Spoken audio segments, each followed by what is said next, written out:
दोस्तों इस वीडियो को ध्यान से देखना, बहुत बड़ा लेसन ये आप लोगों को देकर जाने वाली है। एक इंसान पैसे के पीछे भागता भागता गिरकर मर जाता है। फिर से देखना इस वीडियो को। अब की बार जहाँ पर ये पैसे थे, यहाँ पर मोबाइल सोचना आप लोग। सेम कंडीशन मोबाइल के साथ में होती है कि मोबाइल के पीछे लगे हुए हैं और पता नहीं कहाँ पर टाइम चला जा रहा है और ऐसी ज़िंदगी ख़त्म। फिर से देखो इस वीडियो को और अब की बार सोचो कि यहाँ पर किसी रिलेशनशिप में आप लोग पड़े हुए हो जो कि प्रोडक्टिव नहीं है और आप लोग टाइम वेस्ट किए जा रहे हो। फिर से एक कंडीशन देखने को मिलती है। तो हर जगह आप लोग इसको इंप्लीमेंट कर सकते हो।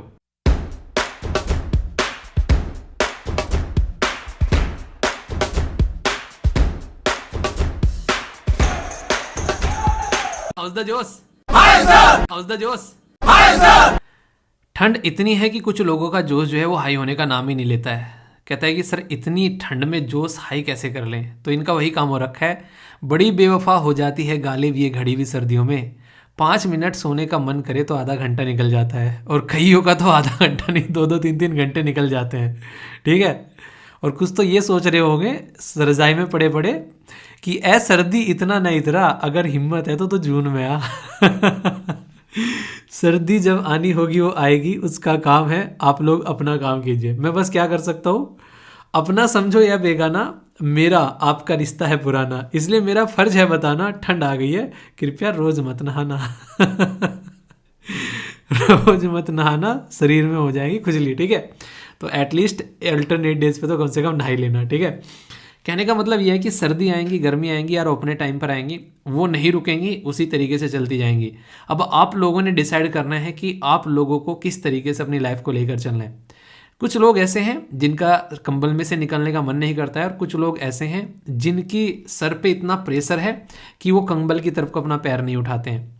अब आप लोग देख लो आप लोग किस कैटेगरी में आते हैं, क्योंकि सिलेक्शन सबको चाहिए, पर लेकिन उसके लिए जो हिम्मत चाहिए वो सब करने के लिए तैयार नहीं है। उन्हें कहते हैं कि गर्मी इतनी हो रही है सर कैसे पढ़ाई करें, अब सर्दी इतनी हो रही है कि सर कैसे पढ़ाई करें। दोनों बातें एक ही बात है, पढ़ने का मन नहीं है तो बहाने साथ हैं। ठीक है। चलिए जो भी है अच्छे से लाइफ को एंजॉय कीजिए। 11 जनवरी है, हम अपना कारवां आगे बढ़ाएंगे, और जिस तरीके से हम पढ़ाएंगे आप लोग सुनकर ये तो गारंटी देता हूँ कि सो नहीं पाएंगे। ठीक है।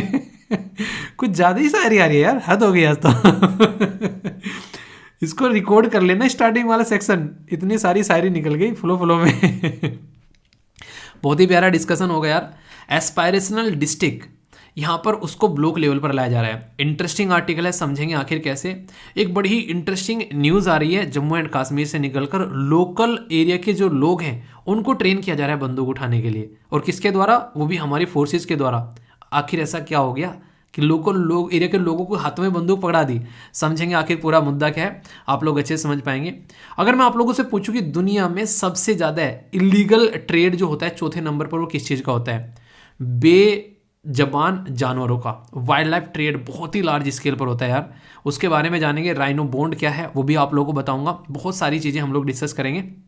इसी के साथ में केरला ने जो बेहतरीन काम किया ना, दिल खुश हो जाएगा आप लोगों को सुन के। केरला ने जो यहाँ पर बेसिकली एमजी नरेगा के साथ में किया है, मतलब रियलिटी में एक बहुत ही एक अच्छा पॉजिटिव प्रोग्रेसिव स्टेप है। उसके बारे में भी मैं आप लोगों से डिस्कस करूँगा। काफ़ी प्यारा और शानदार डिस्कशन रहेगा। एंड में वोकैबुलरी सुनकर आप लोगों को इंग्लिश सिखा के जाऊँगा। जो कोई माइंड बूस्ट करना चाहता है तो उसके लिए यहाँ पर सीसेट ब्रेन कैपेसिटी बूस्टर होगा। इसमें क्वेश्चन होगा, डेली एक क्वेश्चन लगाओगे तो लाइफ में रामानुजम बन जाओगे। ठीक है। तो अच्छे से एंजॉय करेंगे पूरा डिस्कशन। बहुत सारी चीज़ें हैं, कुछ इंपॉर्टेंट डे हैं जो कल के बच गए थे और कुछ आज के हैं, मतलब घने हैं यार, मतलब सारे के सारे कवर कर लूँ या छोड़ दूँ है। कुछ कल कवर कर लेंगे, बताओ। चलिए देखते हैं, जितने कवर किए जाएंगे कोई एक आधा बचेगा तो उसको कल कवर कर लेंगे, छूटेगा कुछ नहीं मेरी तरफ से। अगर आप लोग ही छोड़कर भागे लेक्चर को तो यार फिर तो मैं कुछ कर ही नहीं पाऊंगा। ठीक है।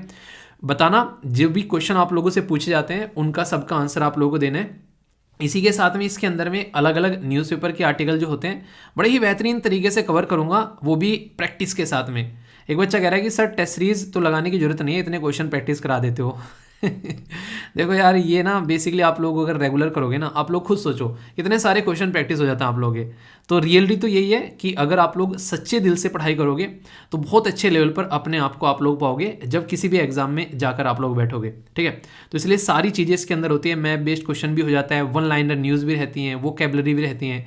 तो इन्जॉय करो और इनसे अपनी लाइफ को इंप्रूव करो। जैसे वोकैबलरी आ गई, इंटरेस्टिंग है भाई साहब, पांचों की पांचों शब्द पर अगर सेंटेंस फॉर्म करोगे, सोचो महीने में आप लोगों ने कितने शब्द जो है नए सीख लिए। 150 शब्द अगर उनका यूज़ करने लगोगे ना आप लोग, एक महीने में जो सीखते हो आप लोग एक अच्छी अंग्रेजी पकड़ने लगोगे, आप लोग ऐसा बोल सकते हो। पर वही है, मेहनत का काम है, कौन करे है? लग रहा है कि सर ही कर दे हमारी जगह। चलिए अच्छे से एंजॉय करेंगे, फीडबैक जरूर देना। और फिर से वही बोलूँगा कि जो भी आंसर देते हैं एक बार देखा करो कितने शिद्दत से आंसर दे रहे हैं, आप लोग भी देखकर उनके तरह के आंसर दे सकते हैं। कल का दिन कैसा रहा जरूर बताना आप लोग। इसी के साथ में आज का दिन किस तरीके से एंजॉय करने वाले हो, उसके लिए अपना प्लान बनाना और बताना कि किस तरीके से चीज़ों को लेकर चलने वाले हो। जितना डिसाइड किया था उसी टाइम पर सारे काम कर रहे हो या फिर ऊपर नीचे हो रहा है, तो अपने ऊपर नज़र भी गड़ा लेना, अपनी नज़र जो है अपने काम पर रखना, ताकि आप लोग जो है इधर उधर न भागो डोलो और फिर से अपने काम को अच्छे से मौज ले लो, ठीक है। तो इस तरीके की चीज़ों को लेकर चलना है, ओके। बात करेंगे यहाँ पर कुछ इंपॉर्टेंट डे के बारे में, उसके बाद में आर्टिकल होगा। हिंदी के ऊपर 2 आर्टिकल डिस्कस करूंगा, हिंदी वाला टॉपिक का पोस्टमार्टम करेंगे बहुत शानदार तरीके से। एक आर्टिकल सुनकर आप लोगों का मजा आने वाला है, वो है बेसिकली डिजीज के बारे में। मजा क्यों आएगा? क्योंकि आप लोग समझ पाओगे कि अपने आप को कैसे सुरक्षित करना है, इसलिए मजा कह रहा हूँ, यानी कि बीमारी के बारे में बता रहा हूँ, मजा कह रहा हूँ, ठीक है। तो आर्टिकल इंटरेस्टिंग है। नेशनल रोड सेफ्टी वीक, ये काफ़ी इंपॉर्टेंट है, ये स्टार्ट हो रहा है आज से और 17 जनवरी तक ये चलने वाला है। रोड के ऊपर हमारे देश में लगभग 1.5 लाख के करीब लोगों की जान जाती है और इसकी वजह से हमारी अर्थव्यवस्था जो है वो गड्ढे में चली जाती है। तो इसके ऊपर फोकस देना काफ़ी ज़्यादा जरूरी है। अभी रिसेंटली भी आप लोगों ने देखा उस लड़की के साथ में क्या हुआ। इसी के साथ में हमारे क्रिकेटर साहब जो हैं वो बाल बाल बचे।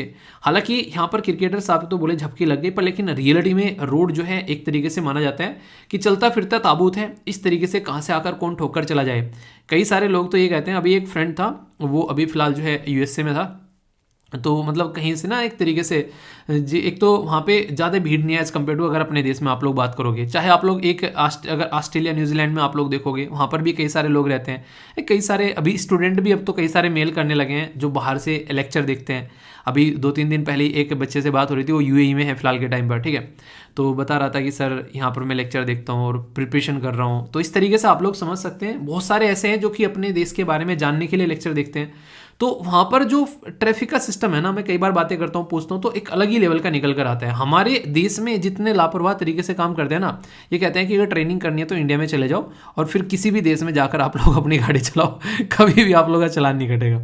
तो ये कंडीशन है। तो इसलिए ज़रूरी है कि हम लोग को ध्यान रखना, हमारा ही शरीर है, हमारी ही ज़िंदगी है, तो उसको सही से लेकर हम लोग को चलना पड़ेगा।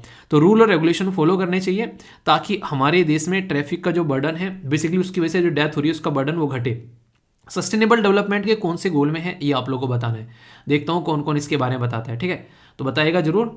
इसी के साथ में बहुत ही इंपॉर्टेंट पर्सनैलिटी हमारे देश में, जब देश जो है एक तरीके से दिक्कत में था तो ऐसे लीडर हों तो देश को उठा देते हैं। तो जय जवान जय किसान का नारा कैसे दिया गया ताकि देश को उभारा जा सके सिक्योरिटी के पॉइंट ऑफ व्यू से भी और देश को उभारा जा सके भुखमरी के पॉइंट ऑफ व्यू से भी। तो ऐसे लीडर थे हमारे शास्त्री जी। तो यहाँ पर second prime minister of India 11 जनवरी को ये हमारे बीच में से गए, यानी कि इनकी डेथ एनिवर्सरी जो है वो सेलिब्रेट की जाती है। तो फ्रीडम स्ट्रगल मूवमेंट में भी पार्टिसिपेट किया और इसी के साथ में यहाँ पर कार्डिक अरेस्ट की वजह से यहाँ पर 11 जनवरी 1966 में इनकी जान चली गई। पर लेकिन इंसान चले जाते हैं और फिर भी आप लोगों को देखने को मिलता है कि इंसान से रिलेटेड जो उसके कर्म हैं वो हमेशा जो है यहीं पर ही रहते हैं। तो इसलिए कहते हैं कि कर्म अच्छे करने चाहिए इंसान को। तो यहाँ से आप लोग समझ सकते हैं। तो यहाँ पर हैप्पी बर्थडे लिख देना, यहाँ पर इनके नाम के सामने डेथ एनिवर्सरी है। हैप्पी बर्थडे बताना 2 पर्सनैलिटी का एक साथ में होता है, इनका और एक और बहुत ही इंपॉर्टेंट पर्सनैलिटी है दोनों। दूसरे कौन से उनका नाम आप लोगों को बताना है, देखता हूँ कौन गैस कर पाता है। डिस्कस किया था वैसे मैंने अक्टूबर के महीने में, ठीक है। याद आया कुछ? चलिए बताइए। National human traffic awareness day, यानी कि इंसानों की तस्करी करना। ये आप लोगों को बता दूं मैं, अभी मैंने बोला था ना कि 4 सबसे बड़े जो ऐसे रीजन हैं जहां पर सबसे ज़्यादा दिक्कतें देखने को मिलती हैं, उसमें चौथे नंबर पर मैंने आप लोगों को वाइल्ड लाइफ ट्रेड के बारे में बताया था, इलीगल तरीके से जो होता है। ह्यूमन ट्रैफिकिंग भी आप लोगों को टॉप 3 में देखने को मिलेगा। ये आप लोग अंदाजा लगा सकते हैं कि इंसानों की खरीदी फरोख्त की जाती है भाई साहब, देह व्यापार किया जाता है। लड़कियों को तो बहुत धकेला जाता है धंधे में, आप लोगों ने देखा होगा। जो बेसिकली मूवी भी थी, ये जो आलिया भट्ट की मूवी आई थी, ठीक है, तो वो उसमें कई सारी चीज़ें दिखाई हैं। तो यहाँ पर इसके बारे में अवेयरनेस फैलाई जाए ताकि ऐसी चीज़ों को रोका जा सके। तो ये काफ़ी इंपॉर्टेंट है यहाँ पर, जो कि आप लोग समझ सकते हैं। तो ये ऐसे डे हैं जो कि अवेयरनेस के पॉइंट ऑफ से आप लोगों को देखने को मिलते हैं, तो कोई भी कन्फ्यूजन नहीं होना चाहिए। कल एक डे था यहाँ पर बेसिकली 21 के बारे में, ये आर्मी से बेसिकली एयरफोर्स से डिफेंस से रिलेटेड यहाँ पर बातें की जा रही थी। बेसिकली इसको बोलते हैं यहाँ पर कॉर्प्स ऑफ जो air army defence. Normally air force हमारी है, आर्मी है, पर लेकिन आर्मी में भी एयर डिफेंस के बारे में यहाँ पर बात की जा रही है, ठीक है। तो ये हमारी इंडियन जो एयर स्पेस है उसमें जब एनिमी की कोई भी मिसाइल आ रही है, स्पेशली जो 5000 फीट के एयरफेयर में, तो उसको टैकल करने की कोशिश की जाती है। तो यहाँ पर ये अगर बात करें कॉर्प्स जो है आर्मी एयर डिफेंस, ये जो बनाई गई थी ये 1939 में जो अंग्रेजों के टाइम पर यहाँ पर बनाई गई थी, और काफ़ी बड़ा रोल भी प्ले किया गया सेकेंड वर्ल्ड वॉर के टाइम पर, ठीक है। और फिलहाल हम लोगों ने इसको ऑटोनमस स्टेटस दे दिया, और आज की डेट में काफ़ी हमारे लिए इंपॉर्टेंट है, खासकर जब हम लोग सिक्योरिटी के पॉइंट ऑफ से बात करते हैं। तो ये कुछ बेसिक चीज़ें हैं जिसके बारे में आप लोग समझ सकते हैं। क्वेश्चन कई बार बन जाते हैं, तो कन्फ्यूजन नहीं होना चाहिए, ठीक है। इस लेक्चर की पीडीएफ हिंदी और इंग्लिश में दोनों आप लोगों को साथ में मिल जाती है इकट्ठी। ये है यहाँ पर आप लोग देख सकते हैं टेलीग्राम के ऊपर, स्टडी लवर वीर के नाम से टेलीग्राम है यहाँ पर, और इसको जाकर फ्री ऑफ कॉस्ट आप लोग डाउनलोड कर सकते हैं। फ्री ऑफ कॉस्ट क्यों बोल रहा हूँ, क्योंकि एक बच्चा पूछ रहा है सर पीडीएफ कितने की देते हो, ये बता दो। तो दूसरा उसके नीचे पता है क्या कर रहा है, कमेंट आगे कह रहा है 2 रुपये किलो के हिसाब से देते हैं। यार ऐसे कौन टांग खींचता है यार, नया बच्चा है, उसको नहीं पता है क्या क्या चीज़ें यहाँ पर किस तरीके से पढ़ाई जाती है, क्या क्या मिलती है, तो उसको गाइड करने के बजाय मतलब टांग खींचने लग गए। तो ऐसे नहीं किया करते, ठीक है। बता दिया करो कि टेलीग्राम से जाकर डाउनलोड कर ले, इतना तो कर सकते हो ना, ठीक है। तो ये ऐसे बदतमीजी नहीं करनी। कई सारे बच्चे आते हैं कि सर कोर्स कितने का देते हो, उसके पीछे लग जाते हो आप लोग, ठीक है। देखो यार कोर्स वगैरह की बातें ये हैं कि देखो कोर्स बनाने के लिए बहुत सारा पैसा चाहिए, ठीक है। कोई फ्री में तो आगे पढ़ाएगा नहीं। अभी यहाँ पर बताओ किसको पढ़ाना है, फ्री में कोई हो पढ़ाने वाला तो बता देना, ठीक है। इसी के साथ में सबसे बड़ी बात जो होती है यार, मार्केट में इतने सारे कोर्स तो हैं, जो भी आप लोगों को सूटेबल लग रहा है देख लो, जो मैं यहाँ पे प्रोवाइड करा रहा हूँ उसको अच्छे से कवर कर लो, है। तो ये सारी चीज़ें आप लोग अच्छे से करते रहो, और बाकी और सारी चीज़ें यार चलती रहती हैं आराम आराम से। तो जो चीज़ें हैं अवेलेबल उनके ऊपर अच्छे से फोकस करते रहो, ठीक है। बाकी जैसे कि आप लोग आंसर राइटिंग के लिए आप लोग देखते हैं यहाँ पर इतने सारे बच्चे रेगुलर पार्टिसिपेट कर रहे हैं, खुद देखो आप लोग, ठीक है। अगर आप लोग इनके आंसर देखोगे तो आप लोग खुद सीखोगे। यहाँ पर बहुत सारे बच्चे अपनी सारी चीज़ें यहाँ पर कवर कर रहे हैं बहुत अच्छे से। इंग्लिश अगर आप लोग सुधारना चाहते हैं और आप लोग नोट्स भी आप लोग प्रॉपर चाहते हैं, तो यहाँ पर देखिए इंग्लिश के सेशन आप लोग यहाँ पर देख सकते हैं 148 सेशन है। इंग्लिश इंप्रूव करना चाहते हैं तो डेली कुछ ना कुछ यहाँ पर सिखाया जाता है आप लोगों के लिए। ये SLV पीडिया के नाम से टेलीग्राम है, 3 टेलीग्राम है, तीनों के तीनों फ्री ऑफ कॉस्ट हैं। इनको अच्छे से आप लोग एंजॉय कर सकते हैं, ठीक है। और प्लीज़ रिक्वेस्ट है कोई कोई पूछा करे तो यार बता दिया करो एटलीस्ट उसको, ऐसे मत किया करो, ये बिल्कुल अलग लेवल की चीज़ें हो जाती हैं, ठीक है। तो ये बात आप लोग ध्यान रखना। तो इसी के साथ में एक और छोटी सी बात यहाँ पर, विराट कोहली साहब के द्वारा तो अपना भाई साहब स्टार्ट कर दिया गया सेंचुरी मार के अपना साल। आप लोग कैसे स्टार्ट करने वाले हो ये जरूर बताना, ठीक है। शानदार तरीके से अपनी चीज़ों को लेकर चलो यार, अच्छे से रिजल्ट आएगा, फिर मजा आएगा, ठीक है। कृष्ण जी शिशुपाल को बोलते हैं कि मैं तुम्हारी 100 गालियां माफ करूंगा, यानी कि तुम्हारे 100 दुस्साहस माफ करूंगा। जब तुम 101वां कर दोगे तो फिर मैं तुम्हें उसका दंड दूंगा, क्योंकि तुम्हारी माँ से मैंने वचन दिया है कि उसकी 100 गुनाह मैं माफ करूंगा। पर जैसे ही तुम अपनी लिमिट क्रॉस कर जाओगे उसके बाद में फिर तुम्हें दंड दिया जाएगा। और फिर यहाँ पर उनका चक्र निकल कर आता है और उसका सर कलम करके जमीन पर रख देता है ले जाकर। तो ऐसा ही कुछ आप लोगों को यहाँ पर देखने को मिल रहा है अभी जम्मू एंड कश्मीर के अंदर में। जम्मू एंड कश्मीर के अंदर में पाकिस्तान के भेजे गए जो टेररिस्ट हैं उन्होंने इतनी अतकी मचा दी कि लोकल एरिया के जो लोगों को मारना स्टार्ट किया, उनको डराना स्टार्ट किया। तो उसी का सॉल्यूशन निकाला गया हमारे देश की CRPF के द्वारा कि वो जो लोकल लोग हैं उनको ट्रेनिंग प्रोवाइड कराएंगे ताकि वो अपने पैरों पर खड़े हो सके, और कोई भी अगर आकर वहां पर बदतमीजी कर रहा है तो यहाँ पर उसको जवाब दिया जा सके। तो ये काफ़ी इंपॉर्टेंट टॉपिक है, इंडियन एक्सप्रेस के अंदर भी कवर किया गया और कई जगह। इसके चलते यहाँ पर जो लोकल एरिया के जो यूथ हैं उनके अंदर में कई बार क्या रहता है, डर रहता है कि सामने वाला आएगा मारकर चला जाएगा। पर लेकिन अगर उनके पास में ट्रेनिंग होगी तो वो अपने आप को प्रोटेक्ट कर पाएंगे। उन्हें कहते हैं कि इंसान एक तरीके से, एक इंसान है लड़ते लड़ते हार गया, समझ में आता है। एक है कि बिना लड़े ही हार गया, वो इंसान नहीं है, उसको तो डूबकर मर जाना चाहिए। लड़ते लड़ते हारने में गर्व होता है, पर लेकिन अगर बिना लड़े ही हार मान ले तो फिर क्या इंसान रह गया यार। तो इसीलिए यहाँ पर जो विलेज डिफेंस कमेटी यहाँ पर बनाएगी, क्वेश्चन अगर पूछ लेगी कहाँ पर बनाई गई है तो याद रखिएगा विलेज में डिफेंस। देखिए कॉमन सेंस भी आप लोग यूज कर सकते हैं। कौन से ऐसे एरिया होंगे जहां पर ऐसा काम किया जाएगा? अगर उन्होंने आंसर क्वेश्चन में दे दिया आप लोगों से तमिलनाडु, केरला, गुजरात या फिर कुछ इस तरीके से ऑप्शन दे दिए, तो यहां पर क्या जरूरत है? ठीक है, तो डिफेंस की जरूरत पड़ेगी तो नॉर्थ ईस्ट में पड़ेगी या फिर जम्मू एंड कश्मीर में पड़ेगी या फिर नक्सल अफेक्टेड जो एरिया है वहां पर आप लोगों को देखने को मिलेगी। तो क्वेश्चन में ऑप्शन देखकर कॉमन सेंस लगाना भी तभी आएगा जब आप लोग बहुत अच्छी प्रैक्टिस करोगे।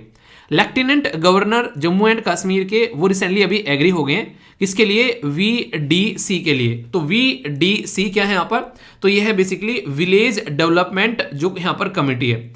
तो इसमें जो है यहाँ पर आप लोगों को सबसे इंपॉर्टेंट चीज जो यहाँ पर देखने को मिल रही है वो यहाँ पर ये है कि जब लोकल एरिया पे लोगों को ट्रेन किया जाएगा तो उससे फायदा क्या देखने को मिलेगा? उससे फायदा देखने को मिलेगा कल को उसको किसी और के ऊपर डिपेंडेंट नहीं रहना पड़ेगा। यानी कि जो भी दिक्कत होगी वो अपने आप उसका सॉल्यूशन जो है वो निकालते हुए यहाँ पर नजर आएंगे। कहीं ना कहीं security force her time available थोड़ी ना होती है, तो इसलिए यहाँ पर ये फायदेमंद रहेगा।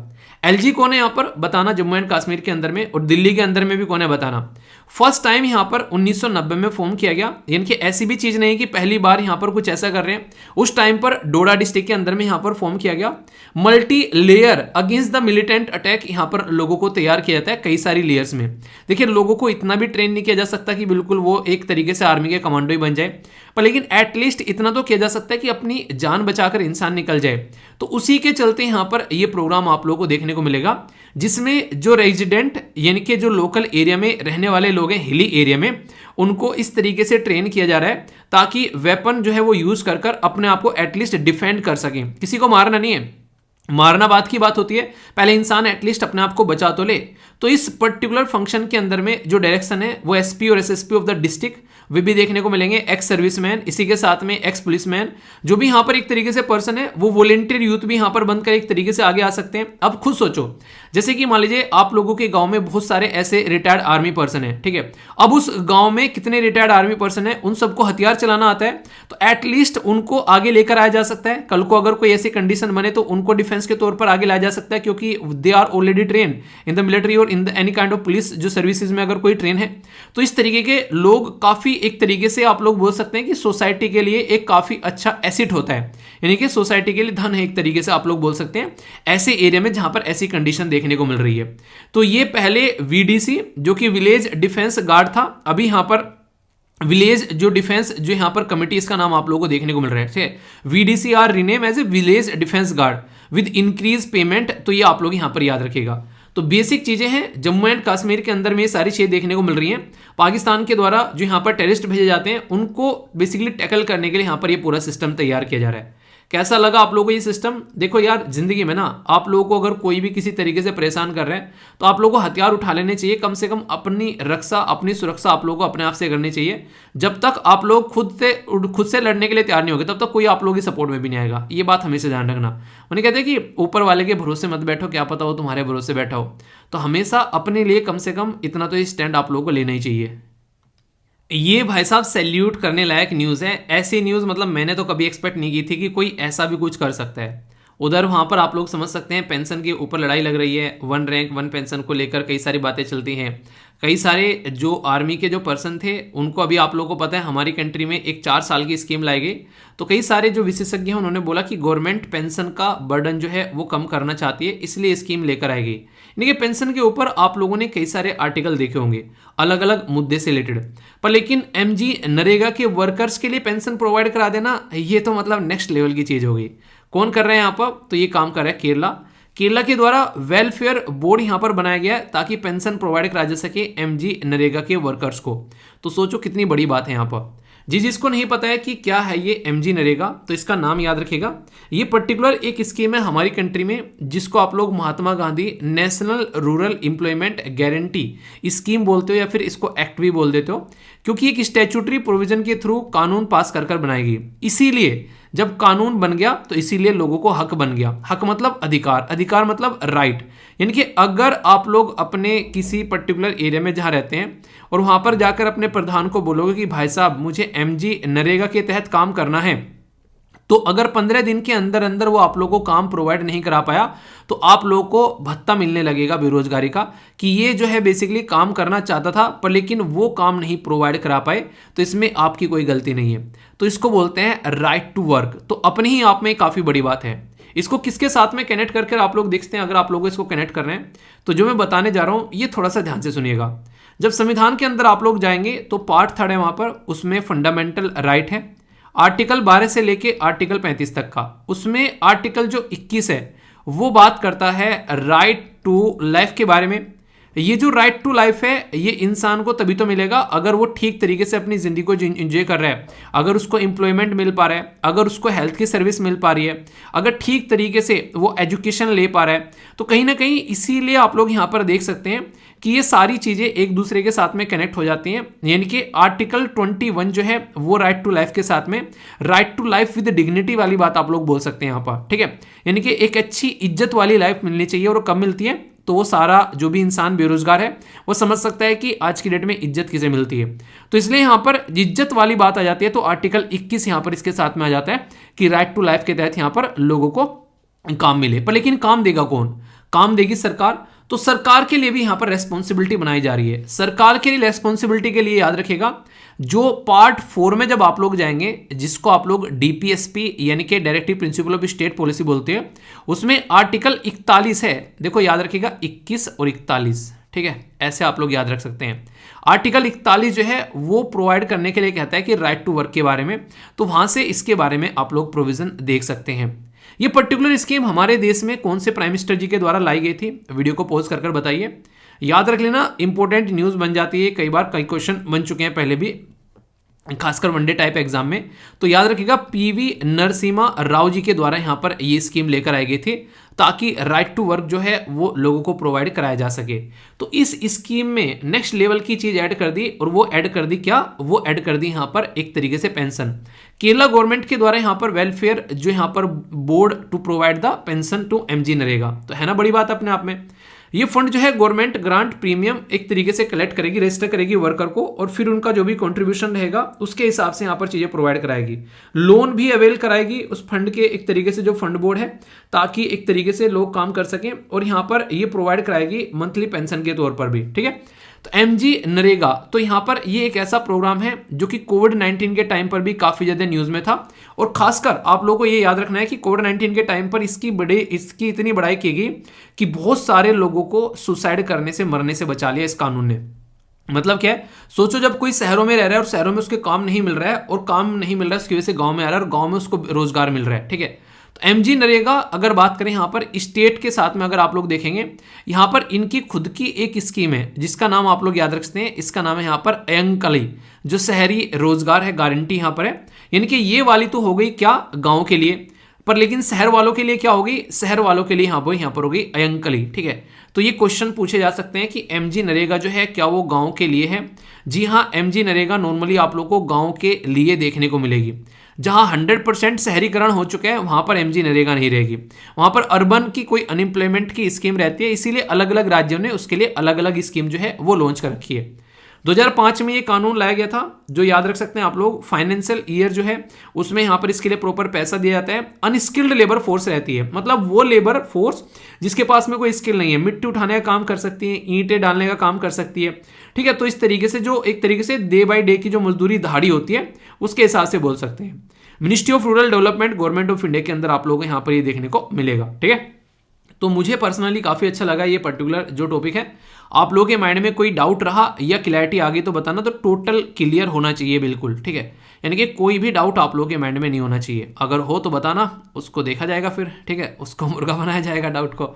तो इसके अंदर क्या क्या देख लिया, बेसिक इन्फॉर्मेशन देख ली, क्या न्यूज़ है वो देख ली, तो क्वेश्चन किसी भी तरीके से बने तो कन्फ्यूज आना नहीं है, ठीक है।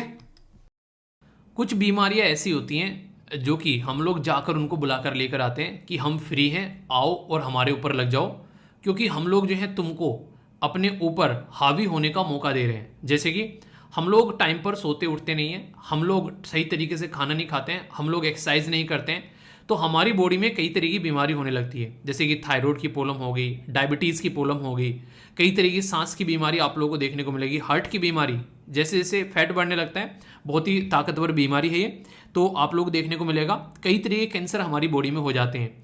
ये सारी की सारी बीमारी जो है हमारी लापरवाही का नतीजा है, और इसी बीमारी को हम लोग नॉन कम्युनिकेबल डिजीज के नाम से जानते हैं। ये एक बीमारी नहीं है, ये इसका बीमारी का पूरा परिवार है। ये इतने अच्छे लोग हैं कि ये परिवार के साथ में रहते हैं। अगर किसी इंसान को, जैसे कि किसी इंसान की बॉडी पर अगर फैट हो गया, तो उस इंसान को बहुत सारी बीमारी अपने आप ही गिफ्ट में मिल जाएगी। क्यों? क्योंकि ये पूरा परिवार साथ में चलता है, इनका अकेला रहने का मन ही नहीं करता है। ये बोलता है कि तुमको ठीक है कि तुम मोटे हो गए तो कोलेस्ट्रॉल की प्रॉब्लम हो गई, अच्छा मोटे हो गए तो डायबिटीज़ की प्रॉब्लम हो गई, अच्छा मोटे हो गए तो थायराइड की प्रॉब्लम हो गई। तो ये पूरा का पूरा पैकेज आता है, छोटा पैकेज बड़ा धमाका। आज की डेट में हमारे देश में जो लोगों की जान जा रही है ना, 66% जान जो है वो नॉन कम्युनिकेबल डिजीज से जा रही है।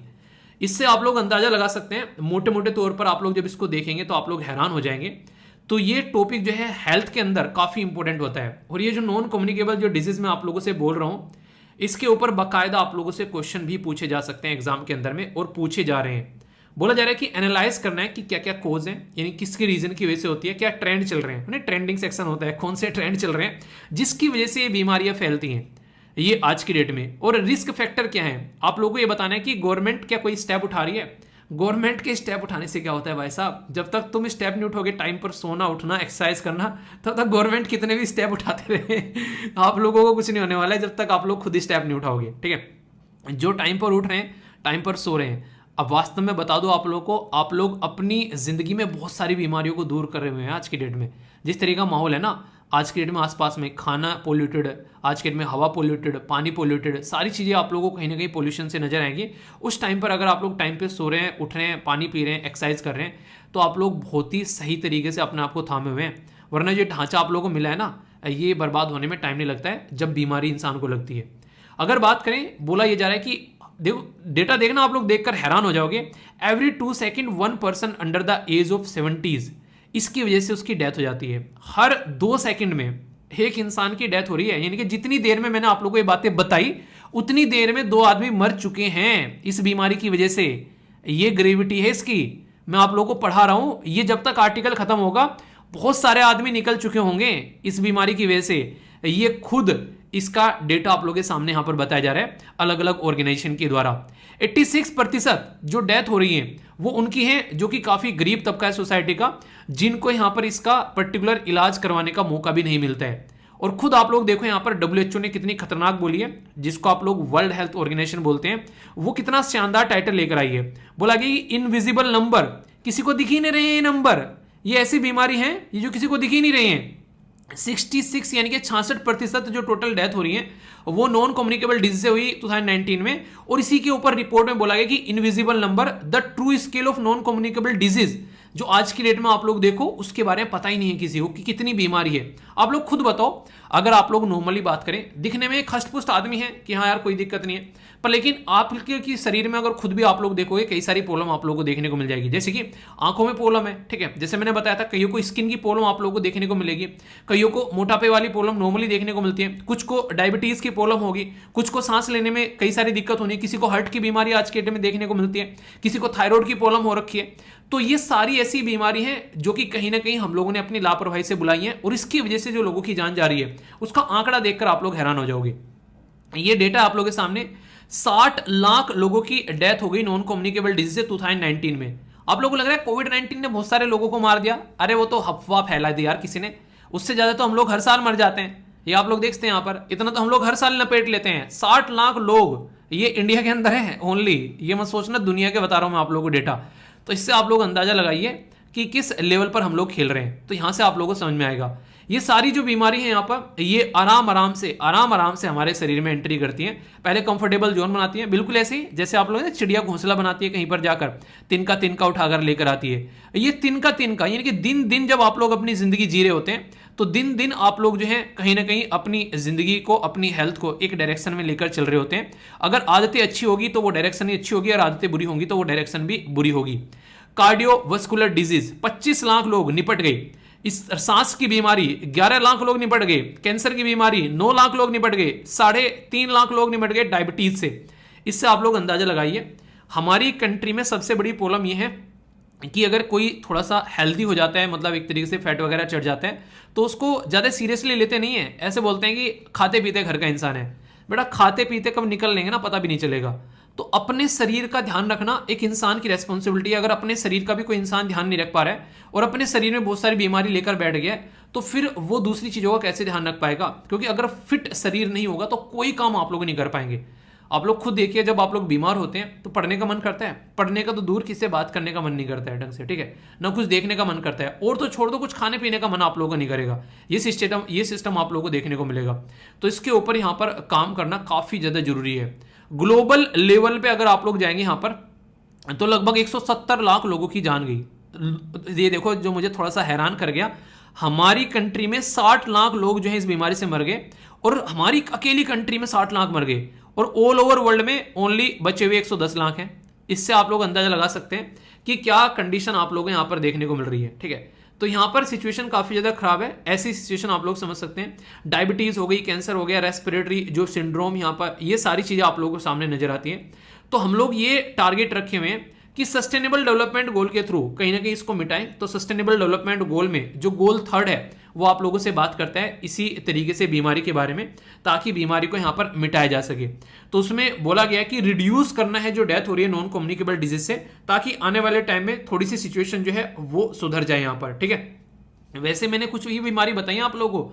नॉन कम्युनिकेबल क्यों बोला जाता है इनको? इसलिए बोला जाता है क्योंकि ये बीमारी अगर मुझे लगी हुई है तो ये मेरे पास में ही रहेगी, ये आप लोगों के पास में नहीं पहुंचेगी। अगर मेरी आंखों पर चश्मा चढ़ा हुआ है और आप लोग मेरे से बातें कर रहे हैं, मैं आप लोगों को पढ़ा रहा हूं, तो आप लोगों की आंखों पे चश्मा नहीं जाने वाला है उतर कर कि आप लोगों का भी नंबर बढ़ गया, नहीं, ये मेरे पास में ही रहेगा। ये वरदान मुझे ही मिला है, ठीक है। तो जिसको मिल गया ये वरदान उसी के पास में रहने वाला है, क्योंकि मैंने इस वरदान को अपने आप बुलाया अपने पास में। लैपटॉप के ऊपर इतने घंटे बैठे रहना, ठीक है, अब जाके सुधरा हूं जब चश्मा चढ़ गया आंखों के ऊपर में। तो इसलिए कहते हैं कि मम्मी पापा आप लोग कुछ बोल रहे हैं ना यार, उनकी सुन लिया करो, क्योंकि वो अपने एक्सपीरियंस से बोल रहे हैं, उन्होंने कुछ प्रॉब्लम फेस करी है और वो चाहते हैं कि हमारे बच्चे जो हैं ये प्रॉब्लम, ये दिक्कतें फेस नहीं करें, इसलिए वो आप लोगों से इतने प्यार से बातें करते हैं। पर लेकिन आप होगी इग्नोर कर देते हो, अपनी दुनिया में रहते हो, ये गलत बात है। तो उससे थोड़ा समझा करो। तो ये 4 तरीके की नॉर्मली होती हैं, cardiovascular disease, cancer, chronic respiratory और डायबिटीज, जिसके बारे में मैंने अभी आप लोगों को बताया। बाकी और भी बहुत सारी हैं, जैसे डिप्रेशन वगैरह, तो मैं काउंट ही नहीं कर रहा हूं, जिसमें मैक्सिमम लोग आज के टाइम पड़े हुए हैं, जिनको यानी एक तरीके से एक खींच कर निकालना पड़ता है कि बाहर भाई साहब डिप्रेशन में आ जाओ। छोटे छोटे बच्चे आज की डेट में कुछ ऐसे भी हैं जिन्होंने पढ़ना स्टार्ट किया है, अभी पढ़ना स्टार्ट भी नहीं किया। एक बच्चे का मेल आया था, मेल नहीं, शायद इंस्टाग्राम पे मैसेज था, ये कह रहा है कि आज की डेट में सर मैं डिप्रेशन में पहुंच गया हूँ। मैंने कहा एज कितनी है? कह रहा है सर जस्ट अभी मैंने जो 12th पास करी है और मैं यूपीएससी की तैयारी के बारे में सोच रहा हूँ, पर लेकिन डिप्रेशन में चला गया। मैंने कहा करने से पहले ही चले गए भाई, अभी तो स्टार्ट होगा तो क्या हाल होने वाला है तुम्हारा। अभी तो तुमको पता ही नहीं है कितनी सारी एनसीईआरटी है, कितनी सारी स्टैंडर्ड बुक्स हैं, कितने सारे आप लोगों को आर्टिकल्स देखने मिलेंगे, किस तरीके से एक पैटर्न में आना पड़ेगा। अभी तो डिप्रेशन स्टार्ट हुआ है, इसका मतलब तुम अभी से चले गए तो उस टाइम पे तो तुम डूब जाओगे। तो इसलिए सिस्टमेटिक वे में अपनी जिंदगी को समझो। देखो डिप्रेशन में कब होता है इंसान? डिप्रेशन में तब होता है जब वो किसी प्रॉब्लम में फंसा हुआ है और उस प्रॉब्लम का सोल्यूशन उसको नहीं मिल रहा है। This is the reason. Normally आप लोग एक पर्टिकुलर टाइम टेबल फॉलो करना चाह रहे हो, आप लोग टाइम टेबल फॉलो नहीं कर रहे हो, डेली इरिटेट हो रहे हो, तो आप लोगों के अंदर जो है गुस्सा आने लगेगा आप लोगों को, यार ये हो क्यों नहीं रहा है।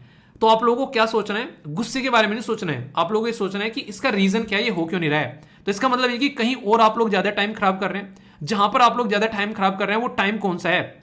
इसीलिए मैंने टेलीग्राम पर आप लोगों को याद होगा एक सीट शेयर की थी, फिर से टाइम लगेगा, फिर से शेयर कर दूंगा। उसमें 24 घंटे आप लोगों के सामने रहते हैं, या फिर A4 साइज की सीट पर आप लोग खुद भी लिख सकते हैं।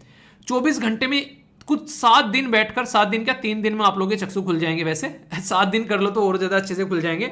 ये देखो बैठ के कि कहां कहां आप लोग कितना टाइम जो है वो वेस्ट कर रहे हो, यानी कहां कहां कितना टाइम जो है वो आप लोग बर्बाद कर रहे हो, वो आप लोगों को पता चल जाएगा। घंटे भरते रहना उसमें, इस घंटे में ये किया, उस घंटे में ये किया, इस घंटे में ये, टोटल मिलाकर आप लोग जब देखोगे ना at the end of the day, आखिरी में आकर, तो टोटल मिलाकर आप लोग ना, उन्हें कहते हैं कि एक तरीके से दाने चुगते हुए फिरोगे, जिसमें आप लोगों को देखने को मिलेगा इन घंटों में हम लोग पढ़े हैं, कहीं से 3 मिनट निकलेगी, कहीं से 4 मिनट निकलेगी, आप लोग ये पढ़ाई की, ठीक है।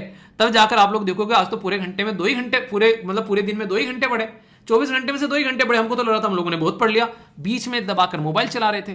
तो ये आप लोगों को दिखने को मिलेगा। डिप्रेशन का मेन रीजन ये कि अपने टाइम को मैनेज नहीं करना।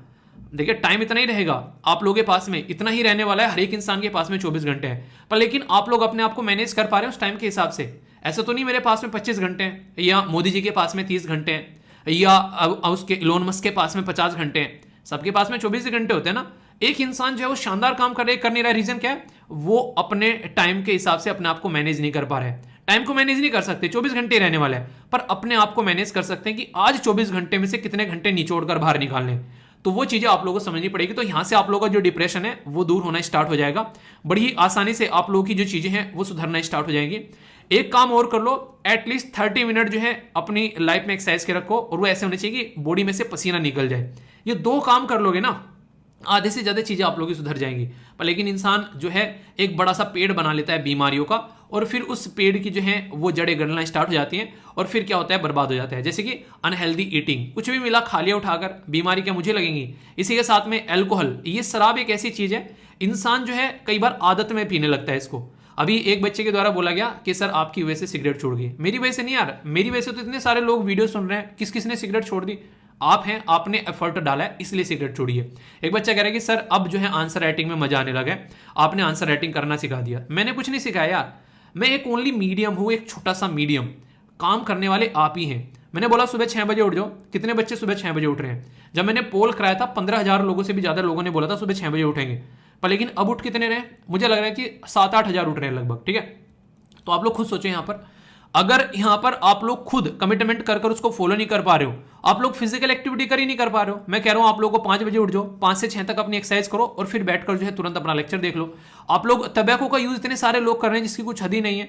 आज के दिन में तंबाकू यूज करने की जरूरत ही नहीं है भाई साहब, पोल्यूशन इतना है मार्केट में, आप लोगों को बीड़ी सिगरेट पीने की जरूरत नहीं है। वैसे देखा जाए तो हर एक इंसान के अंदर धुआं मिल जाएगा आप लोगों को, उस पे ऊपर से आप लोग तंबाकू पी रहे हो। तो ये ऐसी चीजें क्रिएट कर देती है जिसकी कुछ हद नहीं है। आप लोग बोलोगे सर इससे अच्छा फिर साधु संत बन जाएं, तो किसी भी चीज की ना आदत गंदी होती है। अगर आप लोगों को लग रहा है कि किसी को अगर मान लीजिए शराब पीनी है, तो ओकेजनली पी लो यार। किसी का शादी हो गई, किसी का जन्मदिन, या फिर किसी का कोई अच्छा मोमेंट है, वहां पर P low, birthday P low अपना बैठ के, अगर आप लोगों को लग रहा है पीनी है। अगर रेगुलरली आप लोग पी रहे हो तो फिर आप लोग जो है उस चीज के एडिक्टेड हो चुके हो। और एडिक्शन, किसी भी चीज की लत जो होती है वो खराब होती है, क्योंकि वो लत जो होती है वो इंसान को फिर बर्बाद करती है। तो ये आप लोगों को देखना है कि उससे साथ में डील कैसे करना है। तो ये चाहे बीड़ी सिगरेट हो, एक पी लिया ठीक है, मतलब एक तरीके से कई सारे ऐसे हैं कि दिन में एक पी ले उससे भी काम चल जाता है। स्मोकर बने हुए चैनी स्मोकर भाई साहब, तो कैसे काम चलेगा? गवर्नमेंट तो इनिशिएटिव लाती रहती है, दुनिया भर के इनिशिएटिव। जैसे कि अगर मैं आप लोगों को बताऊं, गवर्नमेंट ने दुनिया भर के इनिशिएटिव स्टार्ट कर रखे हैं। National programme for prevention and control of cancer, diabetes, cardiovascular disease and stroke, तो इसके लिए अलग से प्रोग्राम है जिसको बोलते हैं NPCDCS। मतलब क्या है इसका? मतलब कि national programme for prevention and control of cancer. ठीक है, और यहां पर डायबिटीज, कार्डियोवास्कुलर डिजीज और स्ट्रोक, तो ये गवर्नमेंट ने तो प्रोग्राम लॉन्च कर दिया।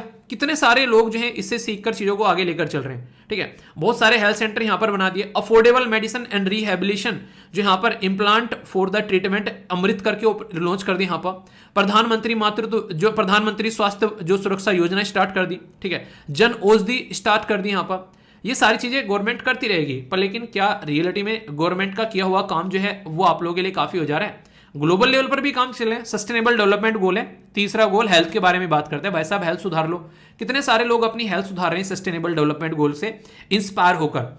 वर्ल्ड हेल्थ असेंबली के बारे में बात करें, उसने भी यहां पर बोला प्रिवेंशन एंड कंट्रोल करना है नॉन कम्युनिकेबल डिजीज को। 2013 से लेकर 20 तक का काम ही नहीं चला, फिर और 10 साल बढ़ा दिया कि सुधरेंगे नहीं भाई साहब, अभी लगकर काम करना पड़ेगा। ये तो ढेट हो चुके हैं, तो आप लोग समझ सकते हैं। तो इंसान जो है इतने सारे मर रहे हैं, जो डेटा मैंने आप लोगों को बताया। तो कोविड-19 तो यार एक बीच में ठीक है, एक आ गया, वैसे तो चीजें चली रही हैं, तो कोविड-19 भी आकर चला गया उसमें। तो इंसानों को अपनी हेल्थ जो है वो सुधारनी पड़ेगी। और सबसे बड़ा रीजन पता है इसमें क्या है? अनहेल्दी ईटिंग, पॉइंट नंबर 1, और दूसरा है अपनी जिंदगी में फिजिकल एक्सरसाइज को न रखना। ये दो इतनी चीजें जिसकी कुछ हद नहीं है। अल्कोहल हर एक इंसान नहीं पीता है, अल्कोहल बहुत कम लोग पीते हैं। जो पीते हैं उनकी हेल्थ आप लोग खराब देखने को मिलेगी तंबाकू पर, लेकिन ये फिजिकल एक्टिविटी न करना और अनहेल्दी ईटिंग, ये मैक्सिमम लोगों में आप लोगों को देखने को मिलेगी। तो मैं तो आप लोगों को बता रहा हूं, अगर डॉक्टर बनना है आने वाले टाइम में तो भाई साहब डॉक्टर बन जाइए, करियर जो है बड़ा शानदार रहने वाला है। जिस तरीके की प्रवृत्ति इंसानों की चल रही है ना, मतलब डॉक्टर का करियर जो है मुझे एक ल्यूक्रेटिव करियर लग रहा है आने वाले टाइम में, कि वो इंसान जो है बहुत ही अच्छे से अपनी जिंदगी एंजॉय करेगा।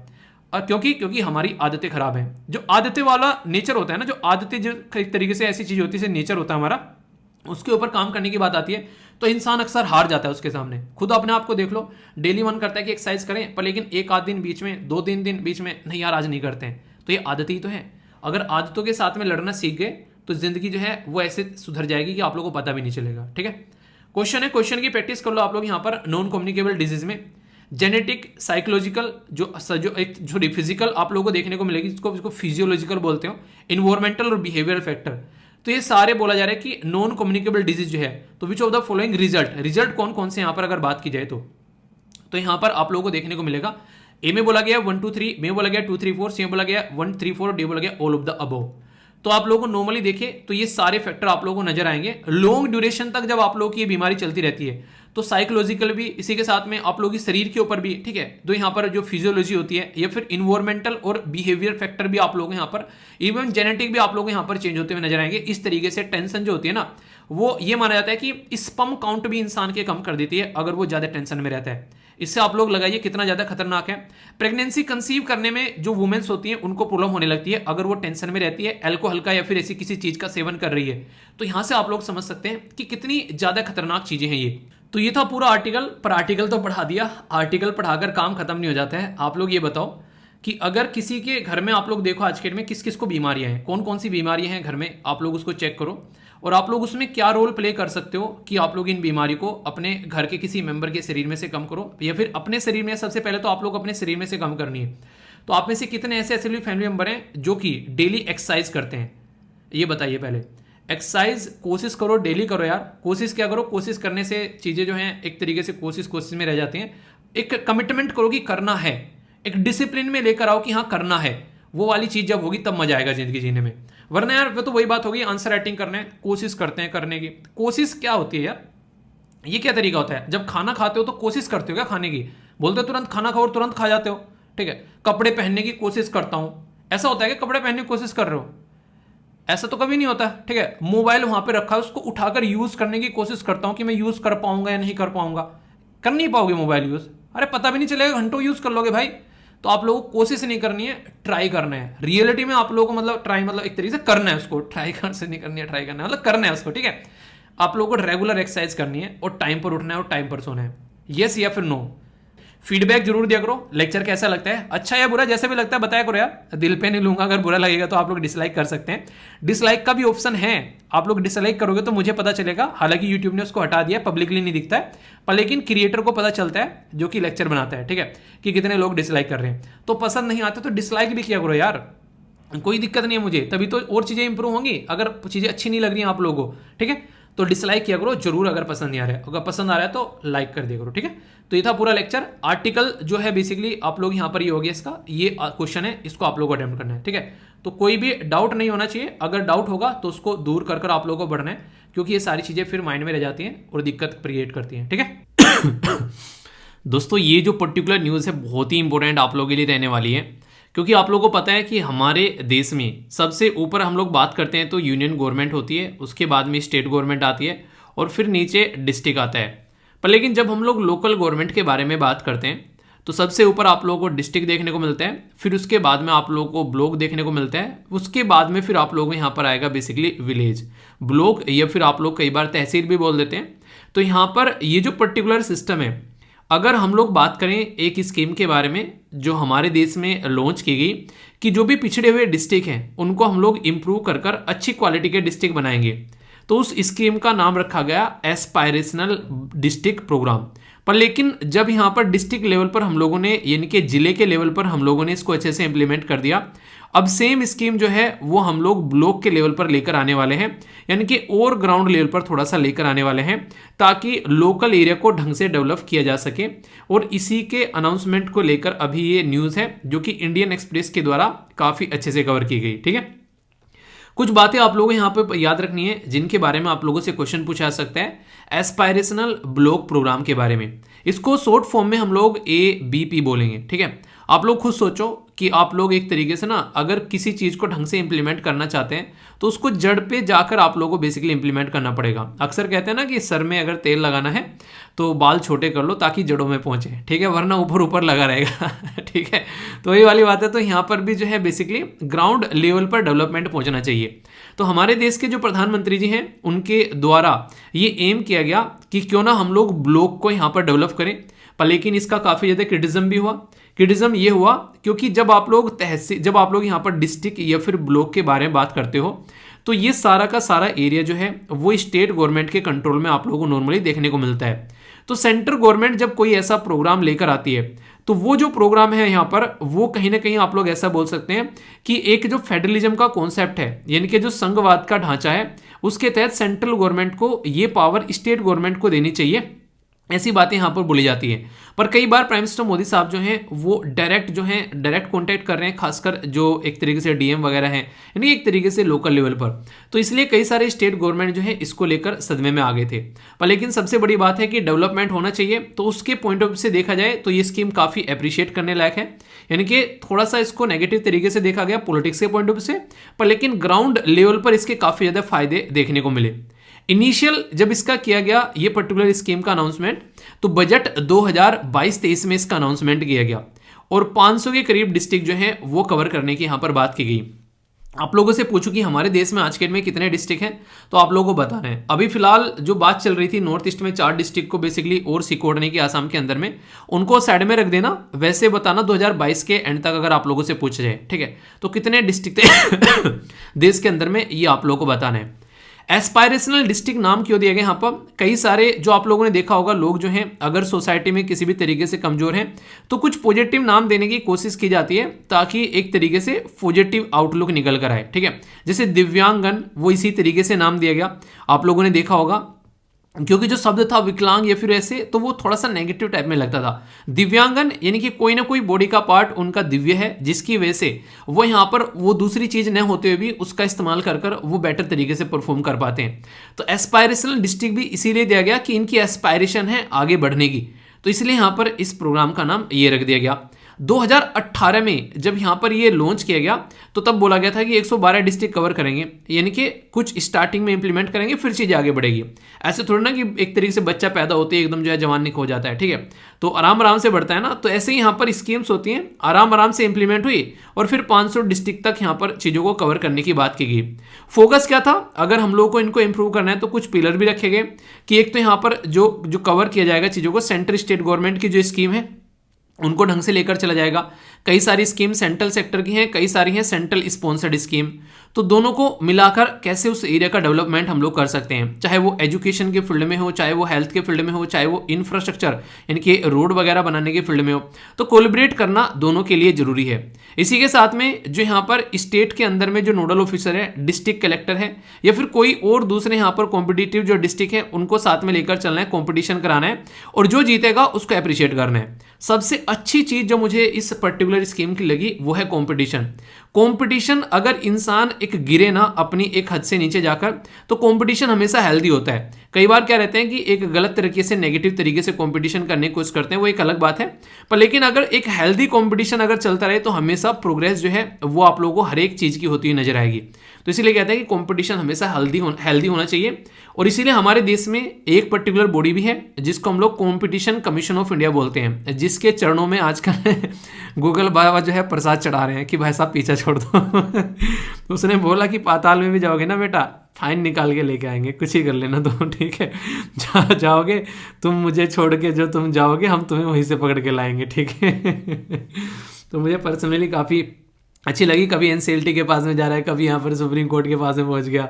देखो सुप्रीम कोर्ट जो है कैसन उसको दुत्कारते हैं अपने आप में बड़ी बात है वैसे, ठीक है। बोल भी क्या रहा है भाई साहब, बोल ये रहा है एक तरीके से गूगल कि जो आरोप हमारे ऊपर यूरोपियन यूनियन ने लगाया वही आरोप कॉम्पिटिशन कमीशन ऑफ इंडिया लगा रहा है, ये उसकी चीटिंग कर रहा है, उसकी कॉपी कर रहा है। ओ भाई तूने वहां पे जो गड़बड़ी की है उसके लिए तुझे दंड मिल रहा है, तू वो गड़बड़ी हमारे देश में कर रहा है तो हम दंड ना दे तो उसको चीटिंग बोल रहा है, ये तो गलत बात है यार, हम नहीं खेलते तेरे साथ तो ये काफी इंपॉर्टेंट न्यूज़ है, ठीक है, कंफ्यूजन नहीं होना चाहिए, डायरेक्ट क्वेश्चन बन जाते हैं। दोस्तों अपने ही आप में बहुत ही खतरनाक न्यूज़ है, बेजुबान जानवरों का व्यापार करना उनको मारना, उनसे बेसिकली एक तरीके से खाने के लिए इस्तेमाल करना, उनको मेडिसिन्स के लिए इस्तेमाल करना, मतलब एक तरीके से इलीगल तरीके से काम करना, ये वाइल्ड लाइफ ट्रेड जो है वो दुनिया में चौथे नंबर पे सबसे ज़्यादा एक बड़ा ग्लोबल क्राइम है।